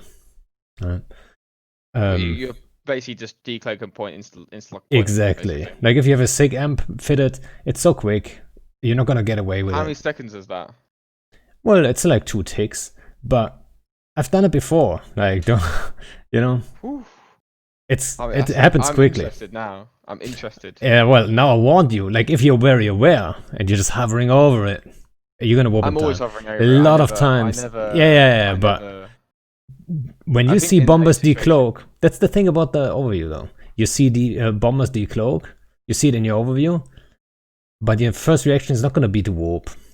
Usually, now that I Depends told how you close it that is. bombers are actually one of the go-to things I would take, the problem is you would think your first reaction is, oh, someone's getting bombed, right? You don't really expect them to be on 0 on you right away. So there's going to be that 1 second reaction time, another second maybe where you're not paying like 100% attention and you think like, bombers.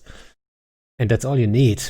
And then you can't trade. That's the thing about slippery peats. Even if we'd only manage to tackle 1 or 2, if you lose 1 or 2 every time, that's not that's not great. Well, if whoever's FC in the SIP repeats, if anything's below 150 kilometers, you should warp out instantly. Yeah, that's true. That's what Also, I yeah. do.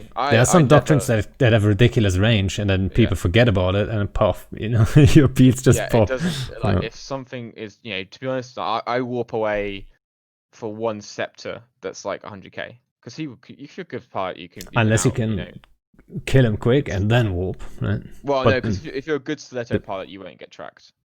yeah, well, There's no way.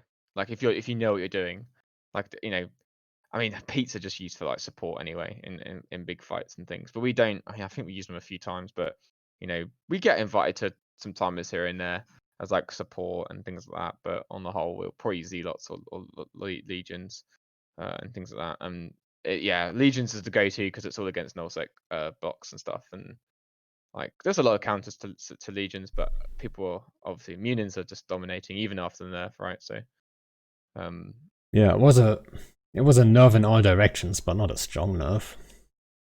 it's just sort of a tickle. I mean, Yeah, I to be honest, I think that I actually really like Serbs. I always have. It's more my playstyle for FCing. I you can think be that firewalled though. you can, yeah, you can, but I think that we've fought 2 million fleets in Serbs and won. Well, they have a Um, ridiculous range, right? Like it's the range, but 170 easily. also I think people forget as well, and the reason why we won in this situation is because I don't know who was FCing their fleet, but it was like NC Dot and somebody else, some other fleet was there. But they forget that if you burn out a missile fleet and they're burning away and You you're have even burning more towards range. them, Yeah. no, but not just that, but your DPS doubles essentially because Oh, the you mean if you're missiles, burning towards them and they're burning yeah. towards you? And no, if you're if the enemy ship is burning towards our fleet and we're burning away from them, but they're burning towards us, then the DPS is increased because the flight time is reduced. Because Well, they're gonna hit you faster. The missiles are gonna be traveling twice the speed, essentially. Well, however fast that's not they're correct going. though. Well, no, yeah, because the missiles will hit them faster because the point of where the missile leaves. That's not correct, no. No, How no, no. come? If you burn away from them and they burn towards you, let's say the distance stays the same. Basically, you like let's say you're 100 km away and they're burning towards you, but you're also burning away from them. So maybe they creep a little closer, and that's all the damage. That's the only reason why it would increase. But let's say if the distance stays the same and you're just burning, No, the if DPS is the same. if the speed's the same, then yeah. But if they're faster, then Yeah, if they they catch catch up. up, yeah. So yes, if they And get Munians are closer, faster than Serbs, but it's so not that significant, to it be does quite add up. honest. It But adds for up. how long? At some point, they're gonna be on Well, we zero, have to right? leave after a while. Yeah, I think we get like a pretty big advantage, then we have to leave, or we burn. And this is one of the main That's what reasons we why I did like. with Bush Ravens, right? Yeah, but this was post Bushers. But this is why I prefer Serbs over Munians personally. It's because you don't have to worry about tracking, and you can Yeah, just keep going. You can keep going with it's all Serbs about forever. positioning. Yeah, Yeah, and I mean, I know why everyone uses Munians because it's just like you just warp in and fire. Uh, like, but I like if you turn, if you can, you just have a massive advantage over any turret doctrine. But I don't think because they buffed missiles recently, right? They gave them a damage bonus, a damage buff, yep, across the board, wasn't it? yeah. I think 5%. 5% It's across the not board. that it's not that crazy, to be quite honest. But people looked into it and they were reminded of like the good old times and Drakes and like Serbs and stuff. So I feel like, I mean, Goons just deployed with a shit ton of missile doctrines, right? With Foons, with Yeah, Serbs and Drakes too. No, I'm not entirely sure I'm what not, else. I'm not sure, but I don't think it's a nice Oh, buff. But I don't sacrileges. think sacrilegious. I think Yeah, that it's not gonna change any meta at all whatsoever. I don't yeah. know. Like, Long I just term, I don't think think that so. No, but now for I do now, think people will that test it. if I had 50 Serbs and if I had a choice of if there's a fight and there's 50 Serbs versus 50 Munians, I'd rather be in the Serbs. They'd win because I think that Yeah, at those numbers for sure. I think so too. because you'd sort of like because the Munian fleet would have to warp off and warp on. You know what I mean? He would never be able to like continually I mean, burn. look at it though. If your dudes in those mutants are good, if it's like a well trained kind of group, It's the true. ADC plays a big role versus Serbs because the damage is Yeah. delayed. It's not a whole lot of delay depending on the speed and range of the missiles, but there is a delay there. So there's a high chance of you trying to kill shit, and they're just ADC and you have no chance of killing it. While the mutants might just be able to, get you depending on what range they're in. So Yeah, true. you can Yeah. always, though, because of the ridiculous range, you can always get to the lodges. I feel like, and that's the Yeah, big advantage. I always go for logis, to be honest, most of the time in against Yeah, Munians. yeah, you have to Um, basically. you have to because like you said, ADC is uh the ADC is really. I think it's good and it's bad. I think it's fine, to be honest. If it forces you to like rotate around targets. Um, Yeah, I think it's all right, I think it's fine. I think it does has a purpose and it's okay. especially I in think terms that of bombing. Like yeah, that's a good even with yeah. ADCs, like how many fucking mutant fleets we wiped out with bombs. No, Um, yeah, I think that is a good. yeah, That's a good point, actually. Yeah, that is good in that sense. Um, and someone put, will I fight Elo Knight in Munions? I Depending don't on think what you're I've in, right? depends what I'm in, but I don't think I've never actually FC'd against Elo. I've actually only ever been on his It's his side. birthday, actually. Today, Yeah. oh, well, happy birthday, Elo, Today man. is officially Elo Day. Elo Day. I think I've only ever been on his side in terms of with Serbs, depending on how many Serbs there are. If it's equal number, yeah, I'd fight him. Yeah, What like what time I'm zone not are you afraid. playing in anyway? UK Prime. There you go. Uh, So Elo is obviously US time zone.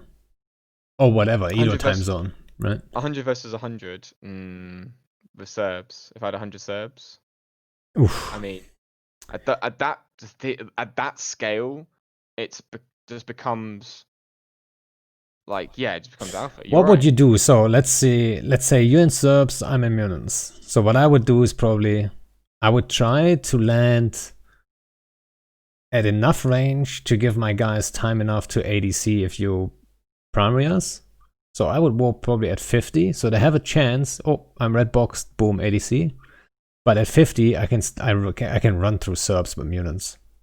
I mean, that's easy. And even the Logis are I'd going to be in range, so... how many mutants do we have? Do you have 50? And I have 50 No, Serbs. no, no, I thought 100 was 100. 100. I mean, I don't. You wouldn't win. I mean, I wouldn't win with 100 versus Yeah, 100. but if let's say then 50-50. I have more of a chance now to Yeah, win. because the alpha might just not be enough, The technically. alphas might. I think it'll still be enough, but I think now the transversal plays a lot more into it now, and the speed. And if you're gonna burn towards us, then I can transversal to mitigate at least some of your damage. I would not go for your munions. It's a waste of time for missile ships. I'd cycle through logis quickly, basically. Yeah. And I know what you mean. There is a damage delay, but the way that IFC is that I5 volleys and then move on to the next target. So then eventually you start to get a stream of missiles hitting new targets over and over again. And so it becomes, one ship gets hit, and then about a second later, the other one gets hit, another one gets hit. And that's how I've always FC'd Serbs, and how I think you catch out other FCs, because eventually you get into a routine and a system of constantly like moving targets. Do you understand what I'm saying? In terms of like Yeah. you do like three volleys and then move on. Well, I've done a shit ton of, not a shit ton, but a lot of Bush Raven fleets, and that's like Serbs on steroids. But the delay of the damage is just way longer, right? Because Yeah, the yeah, missiles yeah. are a little bit slower and the range is even higher. So like I know what you're talking about, and that's why I also know about the whole like timing and then cavalry kind of charge kind of thing. Like I But know how it that's works here. what's also good as well, because then because from depending on how far away you are, the enemy ship will be there. You get yellow boxed. Now they go from red to being yellow, and if they're not on the ball, they might not realize. You know, they might think. It's Yeah, happened a I'm not lot sure. Is that how in it fleet. works? I think when the missiles are in the air and they've stopped actively shooting, I think it goes back to yellow boxing. It doesn't. It's not like an aggressive I'm not act has sure. happened to you anymore. They're passive now, because like the game isn't gonna recognize like their missiles in the air, only at the act of being aggressive to another ship. Yeah, I'm not 100% sure because if you warp off, then the missiles should still hit. You know what I mean? But they don't. So there is still No, something in place because that it still counts. because missiles have a flight time, right? They have the Yes. before they But so your disappear. argument was like, did I understand that correctly? So your argument is you hit F1 on your sub, the missile is on the way. The dude who you're hitting sees, oh, he's red boxed. Then you do not hit him anymore, you hit someone else. And then you would only be yellow boxed. Because so you would only target the dude. Yeah, I'm pretty sure. And the Even same though the thing, missile didn't hit that's yet. I would like if the think missile's in if the I have to air, take and I'd like to try that, because yeah, that's I how it would used to take a work. bet. I would take a bet you're still red box when the missile is on the way. As long as there's something aggressive still coming from that ship towards you, if targeted or not, it's still showing a red box, I believe. But I don't know. Test I could be wrong. test that shit. But 50 No. versus 50 Munions Too and Serbs, sissy. I think it's the competence of an FC that what it comes down to, right? Yeah, I think 50-50 is probably the sweet spot where it like overlaps, right? If it gets less from there, the Serbs get the advantage. If it gets more, the Munions get the advantage. Definitely, because like I think, and again, if you have a not an FC in the Munion FC that doesn't understand transversal correctly, that's going to play a big part of it. Yeah, Because you but can, at the same time, the tracking of Munions is just so good still. It's not gonna play a massive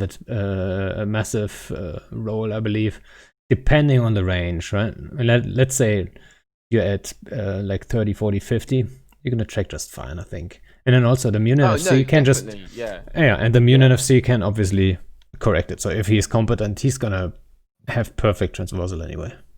yeah. If you're sub 50, you should be there'll probably be like probably like a 80%.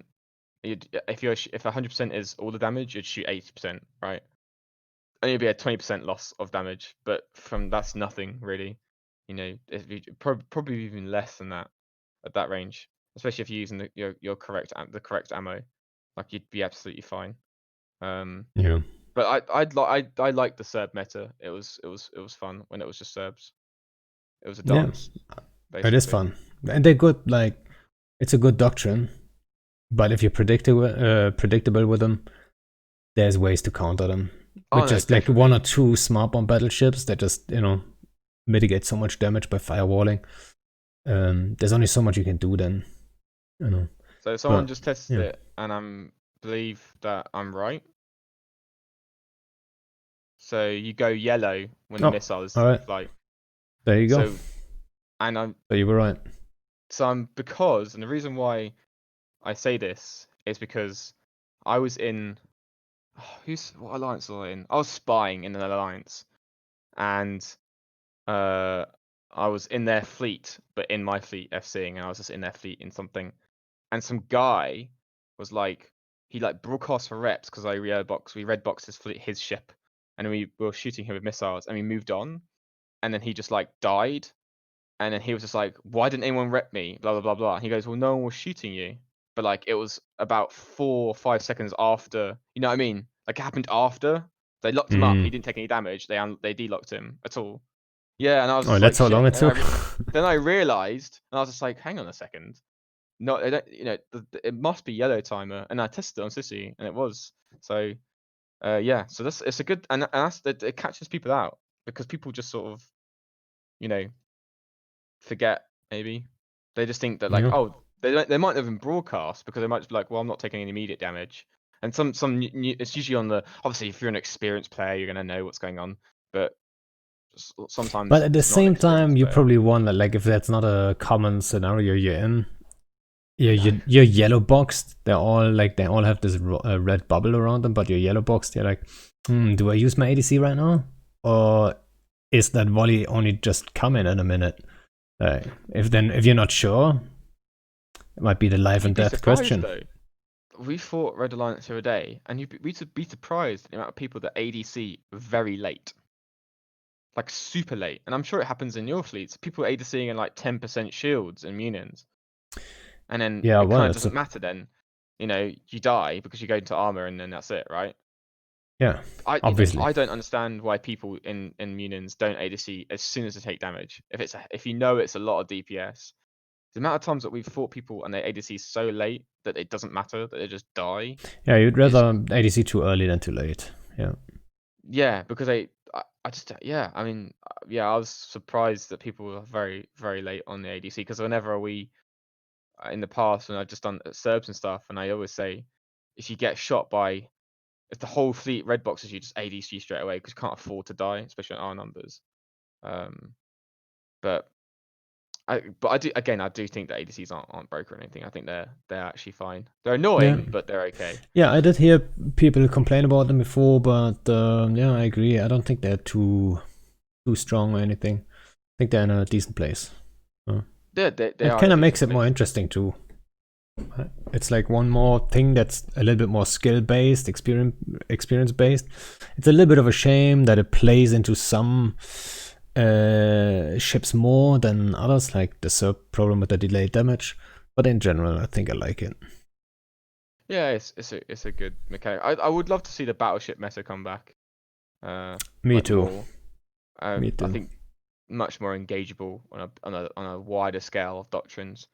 But again, we're EVE players, and everyone will use the strongest doctrines available to us. I mean, you were around when it was Foons were the strongest doctrine at some point, and then it was Dominix's, and then there's been Rocks being the strongest doctrines, and I think we probably complain about them at the time being too strong or whatever. Yeah. It just changes, doesn't it? Like you know, every I mean, yeah, it's been hacks for quite a while now since ADC, right?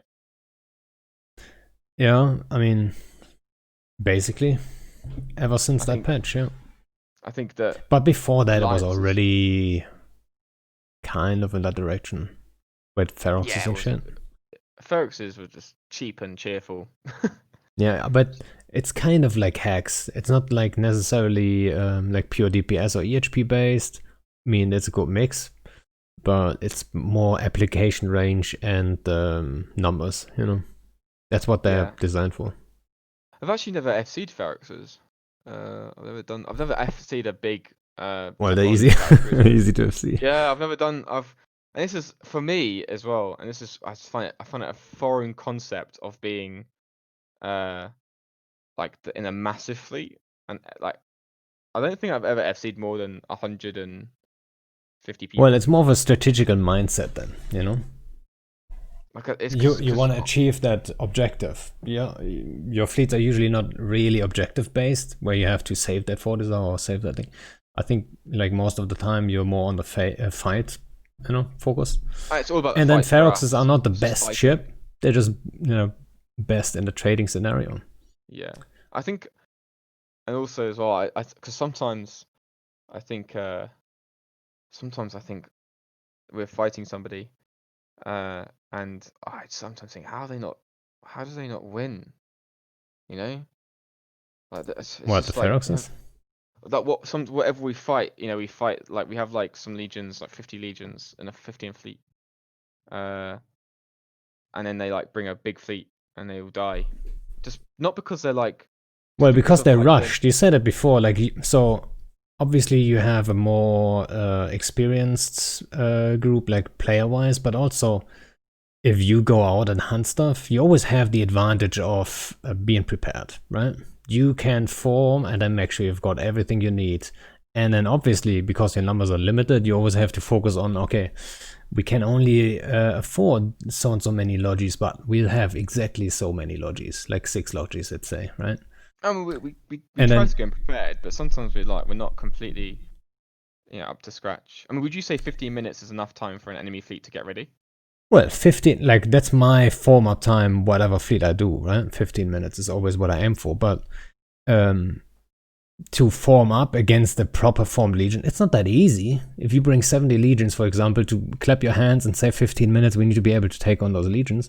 Not every group can easily do that. I Right? mean, we don't have that many. That was a Not one-off. always. Yeah, I know. Like That's why you that was caught me like off guard there. Like, oh that was a shit, it's 70 one-off. fucking dudes. That was a. I'll be honest. Usually it's 40 Yeah, DPS but probably. still, like it's a tight setup with experienced pilots. It's not that easy to engage like spontaneously, and then you never know who is gonna lead that fleet either. Like maybe it's like a That's guy saying, true. "Okay, I just started FC and now I'm gonna take on Volta and their legions," and claps his hands and gets the numbers in fleet and just wings it. And sometimes it works out, sometimes it simply doesn't. And Yeah, it's just yeah. I guess I'm just referring to some fights where they've had complete capital superiority with faxes and everything, and Well, it might just also be like if there's caps on field and stuff like this, maybe they feel too safe. I had that before. that they drop supers and titans, and then they get so confident with their subcap Yeah, yeah. fleet that we then warp to the gate, and then suddenly the subcaps want to engage, not even realizing those caps are still in the belt, dude. You know, like come on, bring it on.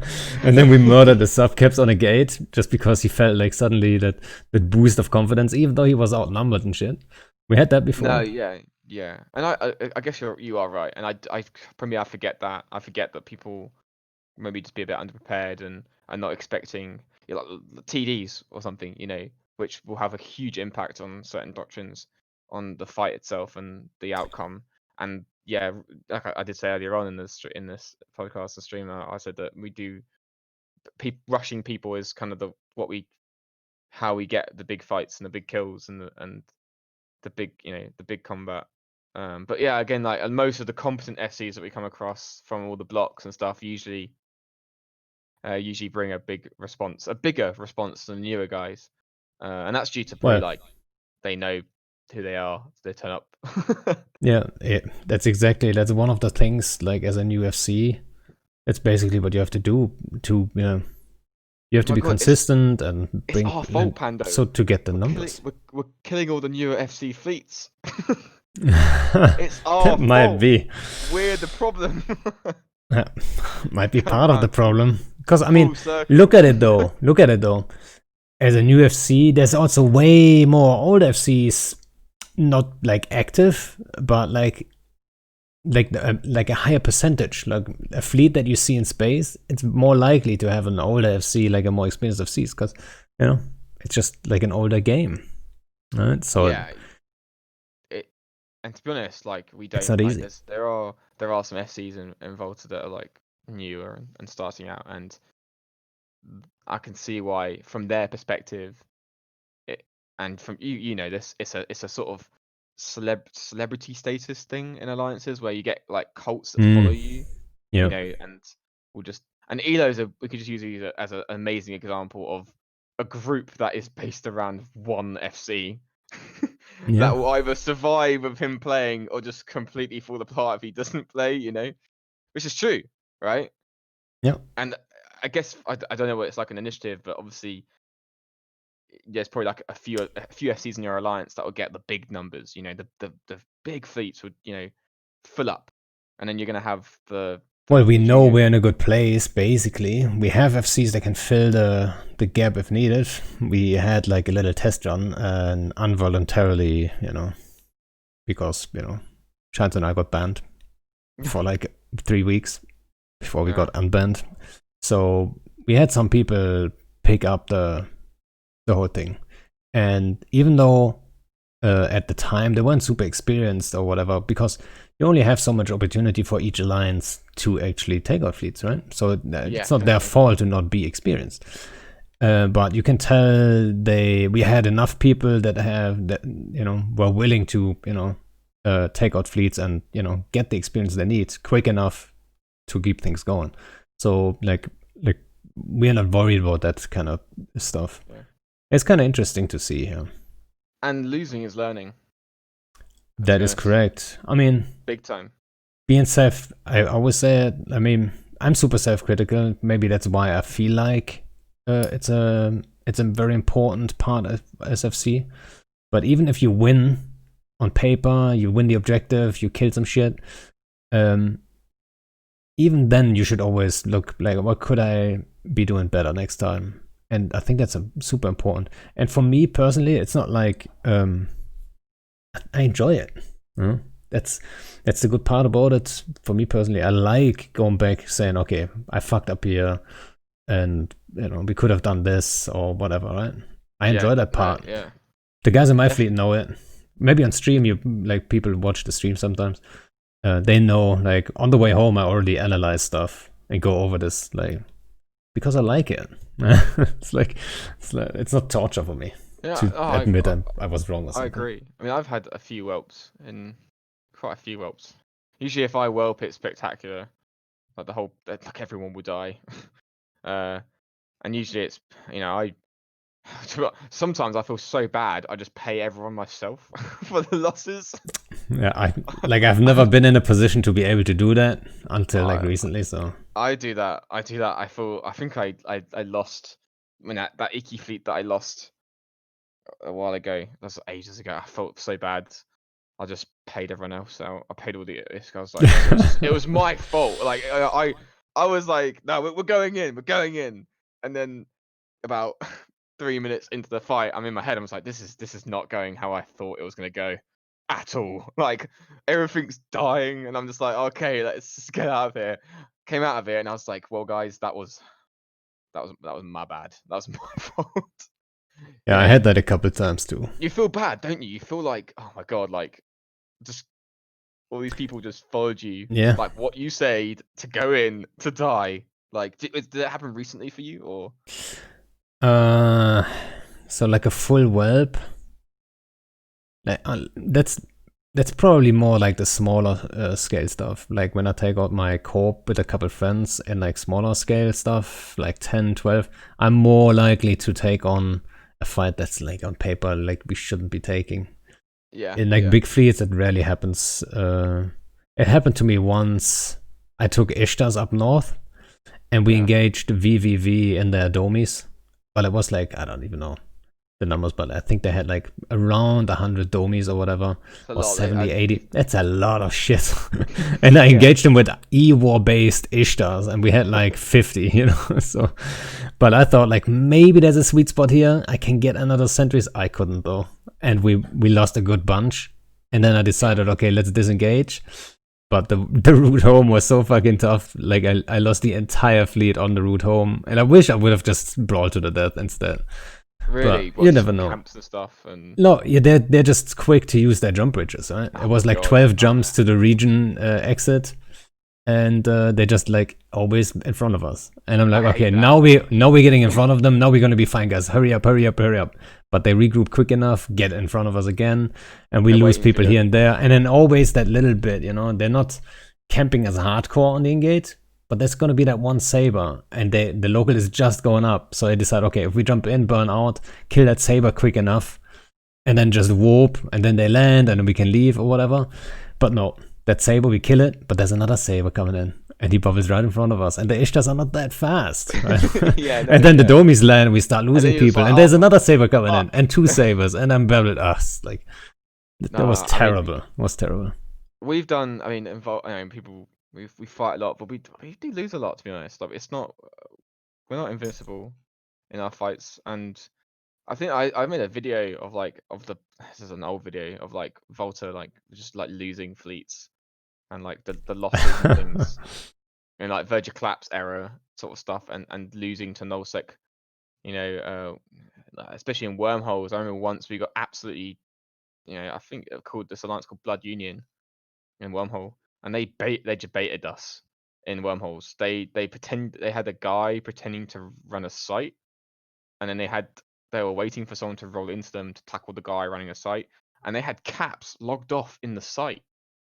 So when we like jumped on the guy on the site, loads of shit started to log in, like in and just landing on grid, and everyone's like, I remember Wargov was just like, what is happening right now? These ships are just like right here, and then we lost so many shit. We lost like really expensive like tech freeze and like a dread. I think we lost a dread that was like 4 or 5 bill or something, and that was when like the whole webbing down subcaps, Lokis and dreads in wormholes, right? You just one shot stuff, and I actually really enjoyed that fight because kudos to them because we did not A see that good coming, trap.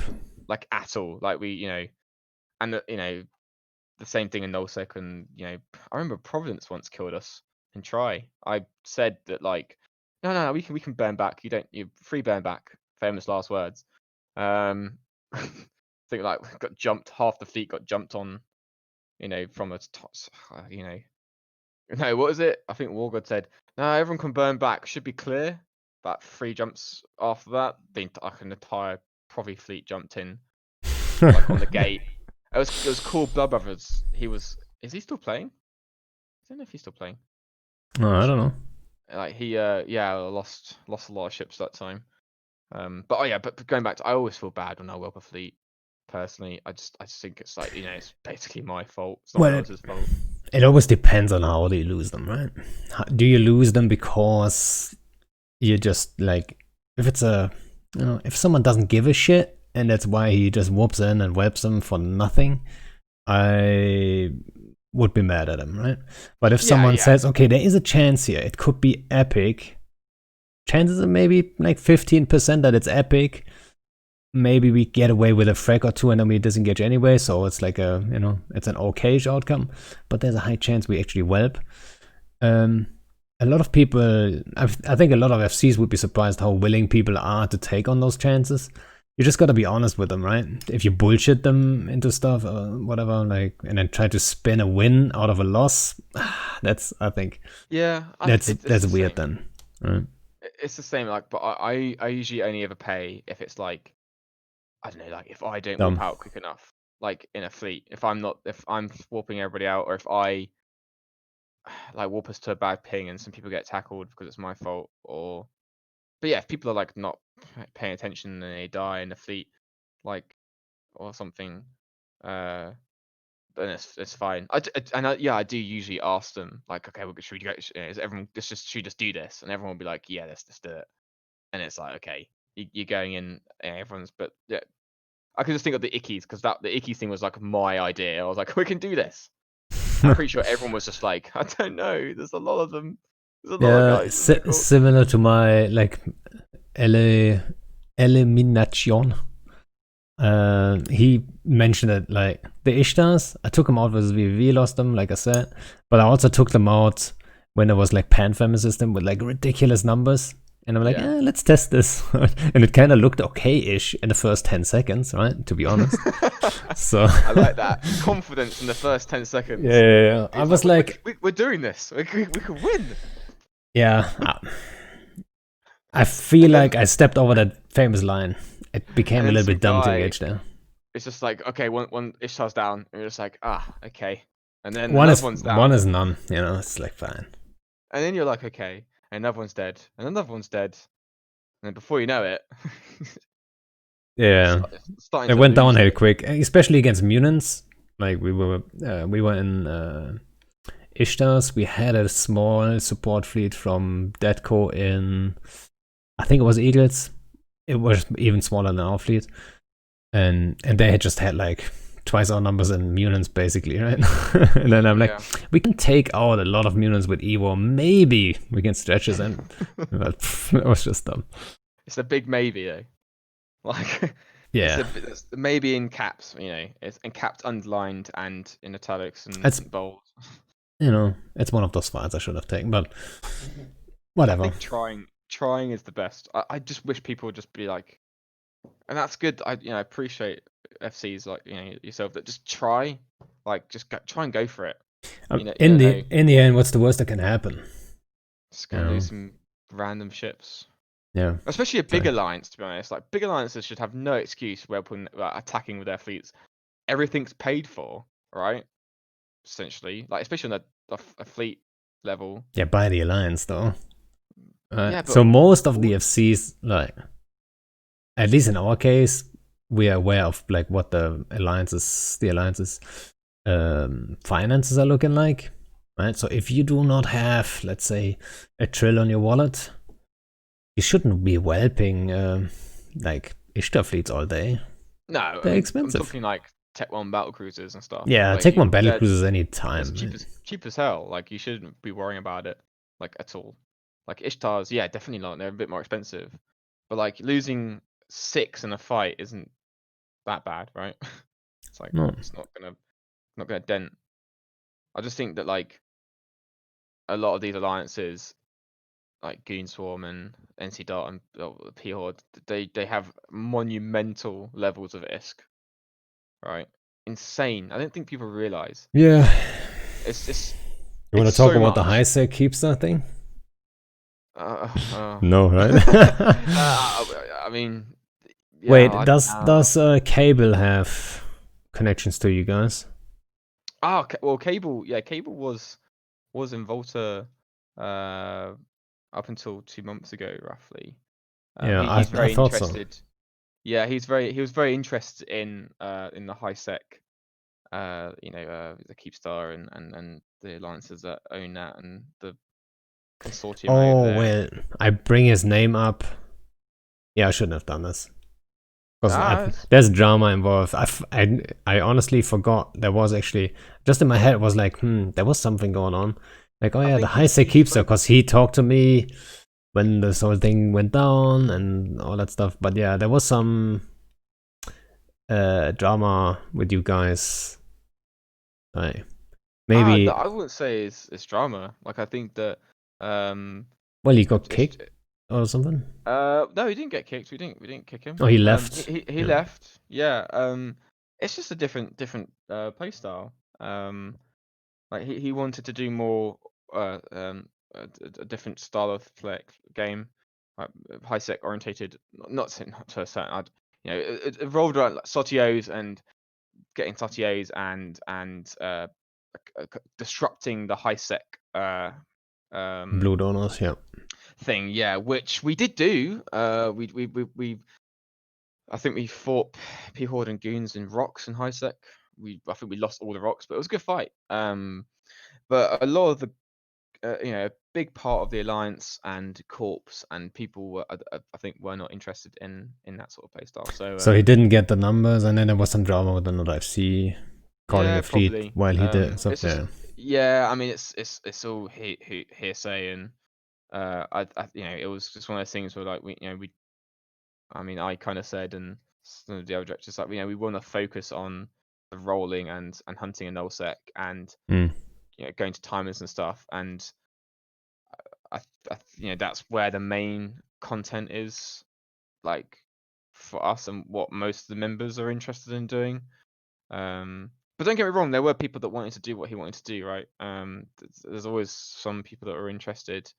But it's kind of like 2 months ago. But no, yeah, there was no like, we didn't kick him at all. No, he left. I just felt like there was a little bit of drama. I'm not. I didn't. He went on. It's a little bit unfair to have like just one side on. And, I mean, like he went on Talking in Stations, I think, a week ago, which yeah, I I haven't know. listened to the thing.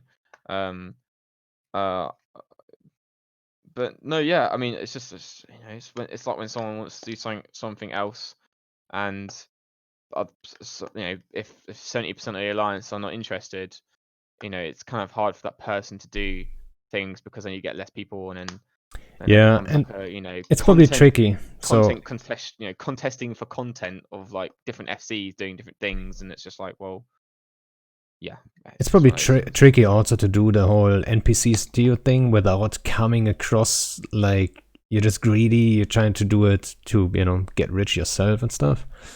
So I bet I can't really comment on like that sort of aspect of things because I don't know. No, I'm not saying that was his no, yeah, it's goal. perception. I'm just saying exactly that might just come across. He might just have the best thing in mind, but people will pick it up as greedy, and then they're like not supporting it, right? Yeah, so yeah, that might definitely. just be one way that it ends up. That's how some people could see that. I mean, personally, like I don't even. I think I don't even remember, to be honest. I think there's some people that he has, like some friends that do it with him, and but yeah, that you could see it that way. I'm not, I'm not But sure. it's kind of interesting mainly, though. yeah. From a FC perspective, like so the motivation behind why are you taking out fleets can play a role for people to join the fleets, right? It's Yeah, not definitely. always just like, oh yeah, it might be good fun or might not be fun or whatever. Sometimes people don't like to join your fleet because they think the reason behind it isn't the right one, or the other way around. Maybe they think, oh, it's for a good cause, whatever it might be. So I'm joining. I'm going to support this. It's true because like the Sotio thing, the objective of that is to get the blueprint, right? That's worth money, like lots of money. That's like the whole reason to get that is to do that. And yeah, if I brought, okay, let's say you did it. Let's say you did a Sotio and you brought 60 people along, more than that, along with you. to get the Sotier. Are the members gonna think, am I gonna see any of this money? You know what I mean? Like, I did. it's I did some so in the early days. yeah, but like, did the members, are they going there just because they just want to have a, you know, sort of like just for fun, or if there'd be a fight? But Well, yeah. So you like know, the way I approached it was I told them, so first of all, nobody has done it before, or like just a few people, so it might be interesting, might be, you know, fun to do. But then also I told them, if there's anything coming of this, like I'm gonna take this, turn it into money, and then invest it into like activity and fun stuff, you know, jet bombs or whatever it is. Like depends on how much we get out of it. So I felt like people, and like I wanted to make sure people know, like I'm not gonna try to even put it in the SRP wallet. Would have been the wrong way in my opinion, because that's what some people suggested. But then you don't really actively see something coming out of this. It's not a good thing, no, to be honest. So I'd rather no, pick it up and then say, okay, this dread bomb we're doing right now, that's financed from like whatever, the Commodore that's good. BPC. I've never done the Sotier before. I've never I did it one. in Bush Ravens, and it was hard fucking work. And Horde actually derailed one of my Bush Raven fleets on the first low sec one we did, and they showed up in like 100 corms, and the corms wouldn't get aggressed by the NPCs, so they kept pinging around, killing my command destroyers. I'm like, shit. And I had to MGD, like, that was so stressful. Like, I probably lost a year of life expectancy right there just by the stress. Yeah, I mean, Sotiers, it's not really. Chori, that name, sorry, in chat, Choridon, like he's one of the guys that's really good at looting shit. It is Cable. Alright, it is Cable. Alright. Yeah. So I keep hearing the name Chori. Same That's how person. Beltram calls you. Right? But I'm Yeah, not he too has a- aware. But you looted my But- first Raven Sotier. Was that the one in Great Wildlands then? I believe. Right. And nothing dropped really. I think it was a an invul. But yeah, Yeah, it's so. it was, yeah. And I know, so Cable is not a big fan of the whole loot, like how they changed it. But at the same time, you have to put in that work, and then it comes down to a 50-50 chance of who loots it in the end. And not everyone is a pro in looting. I know there's a way of doing it properly, but like, come on, I'm not gonna, have like a Sotier in my space every day, you know.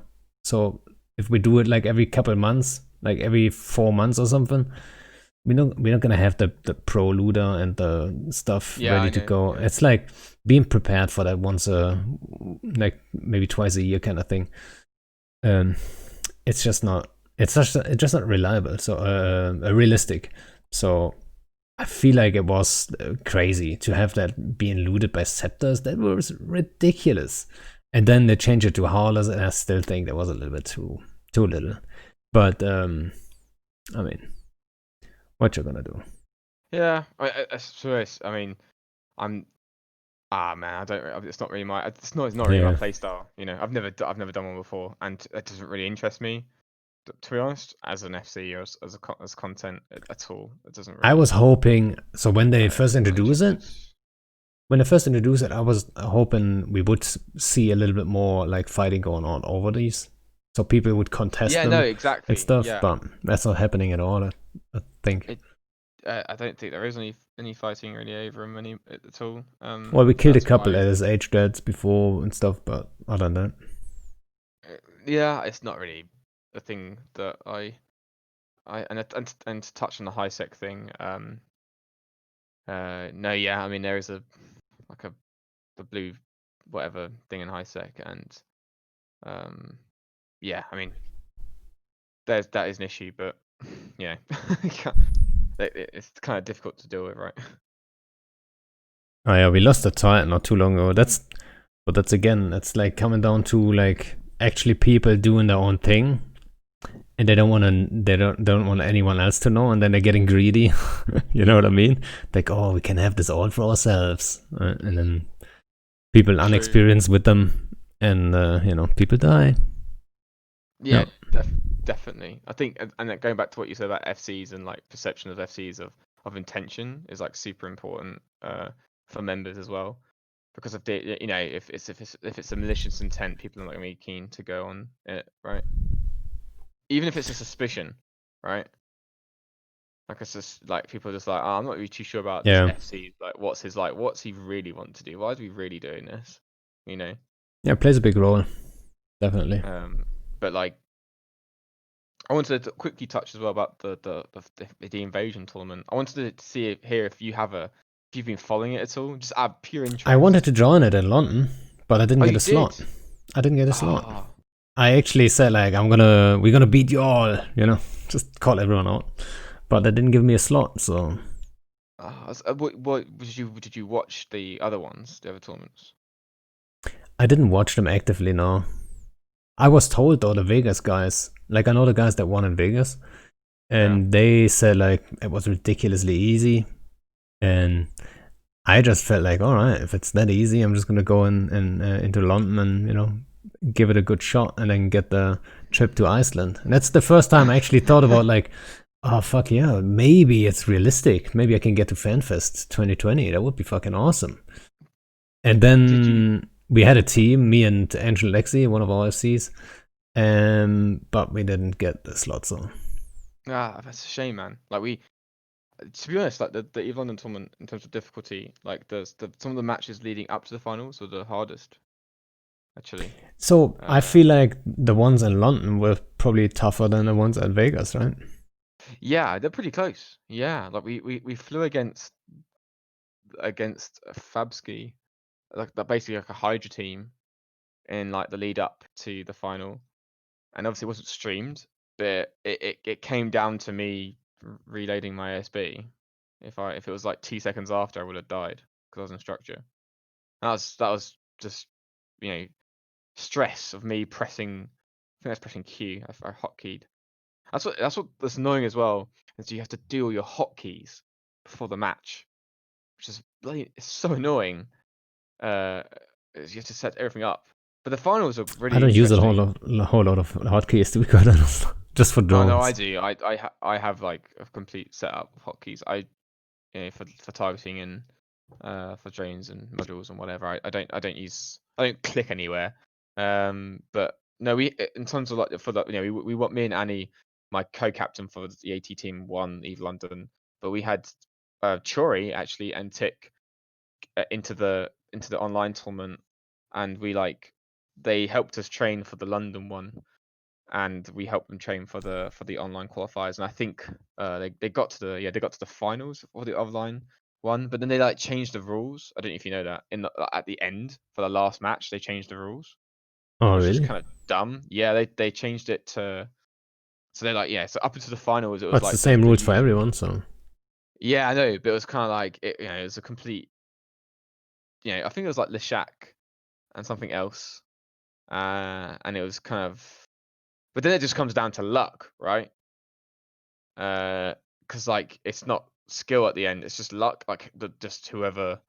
Like oh, both teams had to play Leshak and Drakovic. Well, I don't think they had to play. I think there was a ship choice, but that was like the strongest like combination. But I'm pretty sure. Only Oh, trick okay, ships only were trick allowed. ships All were right. allowed. But I'm pretty sure they had like they had like no time. I think they had like an hour or something, like a less to ready Huh. to get ready for it. Um. That's So interesting. yeah, like it was kind of like a really it was kind of annoying. Seeing as like all the other matches and all the other tournaments were just like one rule set, but this one in particular had to change. But whatever, it's just the way it is. So Yeah. yeah, but I'm really looking forward to the finals in Iceland. I think it should be fun. There are Oh, some we'll amazing see. teams though playing. So, what do There you are. say? What are your chances? I don't know. Like you got. Put a number on it. I know. I want to get Come top on, you're three. confident. Top three? Like So you yeah, say you're at gonna get least. top? No, I'm gonna root for you guys. Actually, I mean, we've got to play against a turn left team and a Vidra team, I think. the And guys that I know that won in Vegas, they just joined for fun. They didn't take it super serious. They didn't expect to win either. Right? It was who was it I'm not. again? I forgot the names. I'm not worried about the NA teams. I'm worried about the European Oh teams. yeah. Are you calling it Okay. an A guys out I there? think like the it's the Hydra guys and the Vidra guys that I'm worried about. Like they're the guys that we've We'll lost to in the see. past. And like I watched the Vegas one, and it did seem like a bit of a the team that you're mentioning, the guys that you mentioned, they seem to like win it quite handily. Like the matches, they just sort of Yeah, it was I mean, pretty they it was said pretty like, dude, convincing that we they just won. joined for Yeah. fun, and then we realized like actually we've got a shot at this. So was Oh, they I said it love was that. That's great. easy. Just get in and get involved. And that's what I'd say Yeah. to anybody that wants to. If there are more tournaments that come up in Eve and stuff, just go for it. Like Same for it's AT if the AT ever comes back. yeah, Right? go There's for a it. ton of teams that didn't win, but they had a good time playing. I mean, what team got really far one year? Like a random team, like with really little to no experience, and they got to like Yeah. top 3 or something. I mean, our team, we always had a team go in, but they were just like they didn't take it super serious. But it was like, you know, a couple of guys that wanted to have fun, like 20 people that Yeah, were like, oh, I'm up for this, I tell you what though. and they actually kicked out PL. It's like it Yeah, was kind of fun. it honestly like, and it gives for me, especially in like big matches and stuff. I get the sort of the shakes again, which is what the Hmm. sort of you get that, especially when you're if you I don't know if it's like it means something, Yeah, right? and it means also something for the rest that are not in the. I remember we were at the in it meetup, which we used to do every year in Brighton. This year is probably going to be in Germany, but in Brighton in the UK, and we had Bliss's place, and then there's actually the match playing. I forgot if it was actually the MC match. I think it was actually. It was us versus Mercenary Coalition, and we were at Wow. war with them at the time. So you can Oh my imagine we were god. just sitting there. It was just fucking great. It was just the best shit ever, right? And then we just put it on and like watched our guys, and they won. So it's like twice as good, obviously. It was a Oh, good that's time. It good. was a really good time, yeah. And then like watching that with your guys, and then celebrate it, and then go to the beach, have a beer with everyone. It's like how much better can it Perfect. be? It's like Yeah. it's I, ridiculously good. for me, especially for like playing in like the tournament, like in Eve, I don't really get playing actual Eve. I don't really get the adrenaline rush anymore, or shakes or anything, because like I don't know, it's just a ship in the game. But like in a tournament, it's like so much more important staying alive. Like, and you know the match means it means so much more, especially in like single elimination. Like if you lose one match, that's it, and that was Yeah, it's not forgiving at all. But I'd encourage anybody to just to try and just go for it. Like you don't need to know. To be honest, you can just copy the major teams. As soon as you're like, you just I like copy that their setup. setups. Yeah, Yeah, honestly, it works. Teams have gotten so far just copying like other good teams' and setups. later on the matches, it's a lot of luck. Like who's taking Oh, what 100%. setup? It's like, do they bring Yeah, that counter? And you know what? Not too long ago, I rewatched an IT match. It was the final. Shit, I forgot what it was. Was it Verge of Collapse? Now, who brought that Widow Ewa setup that one year? oh god. I forgot who it was, but there was like one Yeah. team, they repeatedly brought that Ewa setup. And then everyone thought, okay, there's that one counter to it, which would be. I forgot what it was. Yeah, I know Oh, what you're yeah, talking that about Ewa now. setup would be the counter to the To Golem to the to the setup to, or to the. the Or yeah, there's like Vargos. because I forgot. Bastion was involved or something. The Yeah, and then they brought this setup actually, and everyone thought, oh, this is actually the hard counter, and they speculated correctly and stuff like. But then they lost anyway. It yeah, was like, that was a really good one. I forgot what it but was though. I would love to link one it, of but yeah. one of those matches that I always watch just because it's just the Hydra versus Tempest match, Tempest Kalsef, where Hmm. they won. Like they brought like a really And this is a thing, honestly, and this is a thing that happens with very experienced teams. And I think, I mean, I don't really know what happened on their side, but the Tempest like comp was so random. Like it was just like I don't know what happened on their perspective, but I think from the Hydra perspective, it was just such a it's like Gilas when the meta was like battle cruisers, but they brought like Gilas and rattlesnakes. I don't think the Hydra team was like expecting that at all. Like I don't know, it was I find it really funny, but they just sort of they lost to like a no name, just because they brought a really weird setup, and I didn't think they had practiced against it. But Yeah. So bring back the AT. yeah, guys. Usually I'm aiming for 2 hours, and I just realized it's at 2 hours 30 now. So unless someone has like a really good question, I would just say thanks for joining, and thanks for coming on. Yeah. Pleasure to be on, invited, and if there's any questions, I don't think there are any, but yeah, it's sick to be here. Sure, you're always part of the AT team. I told you that when you left. God, it's not the Volta team. It's a separate part, man. Separate part of the team. Separate part of the corp. Like the team, the Volta team is separate to the Volta corp. I recruit people from the corp, play in the team.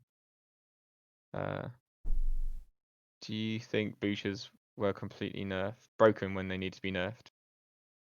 I don't want to talk about boosters, really. I don't want to talk about it. What do you think? Was it okay? Was it not okay? Was it a short answer? Don't get me triggered here. I think it was okay. The boosters were okay, or the nerf was okay? I think that. Let's not talk about it. Alright. Alright, guys. Guys, thanks for the follows, the subs, the bits.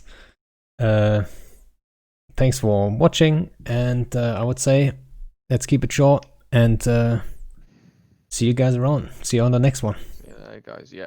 I'm gonna have a look if we can host someone. But yeah. Thanks again, and see ya.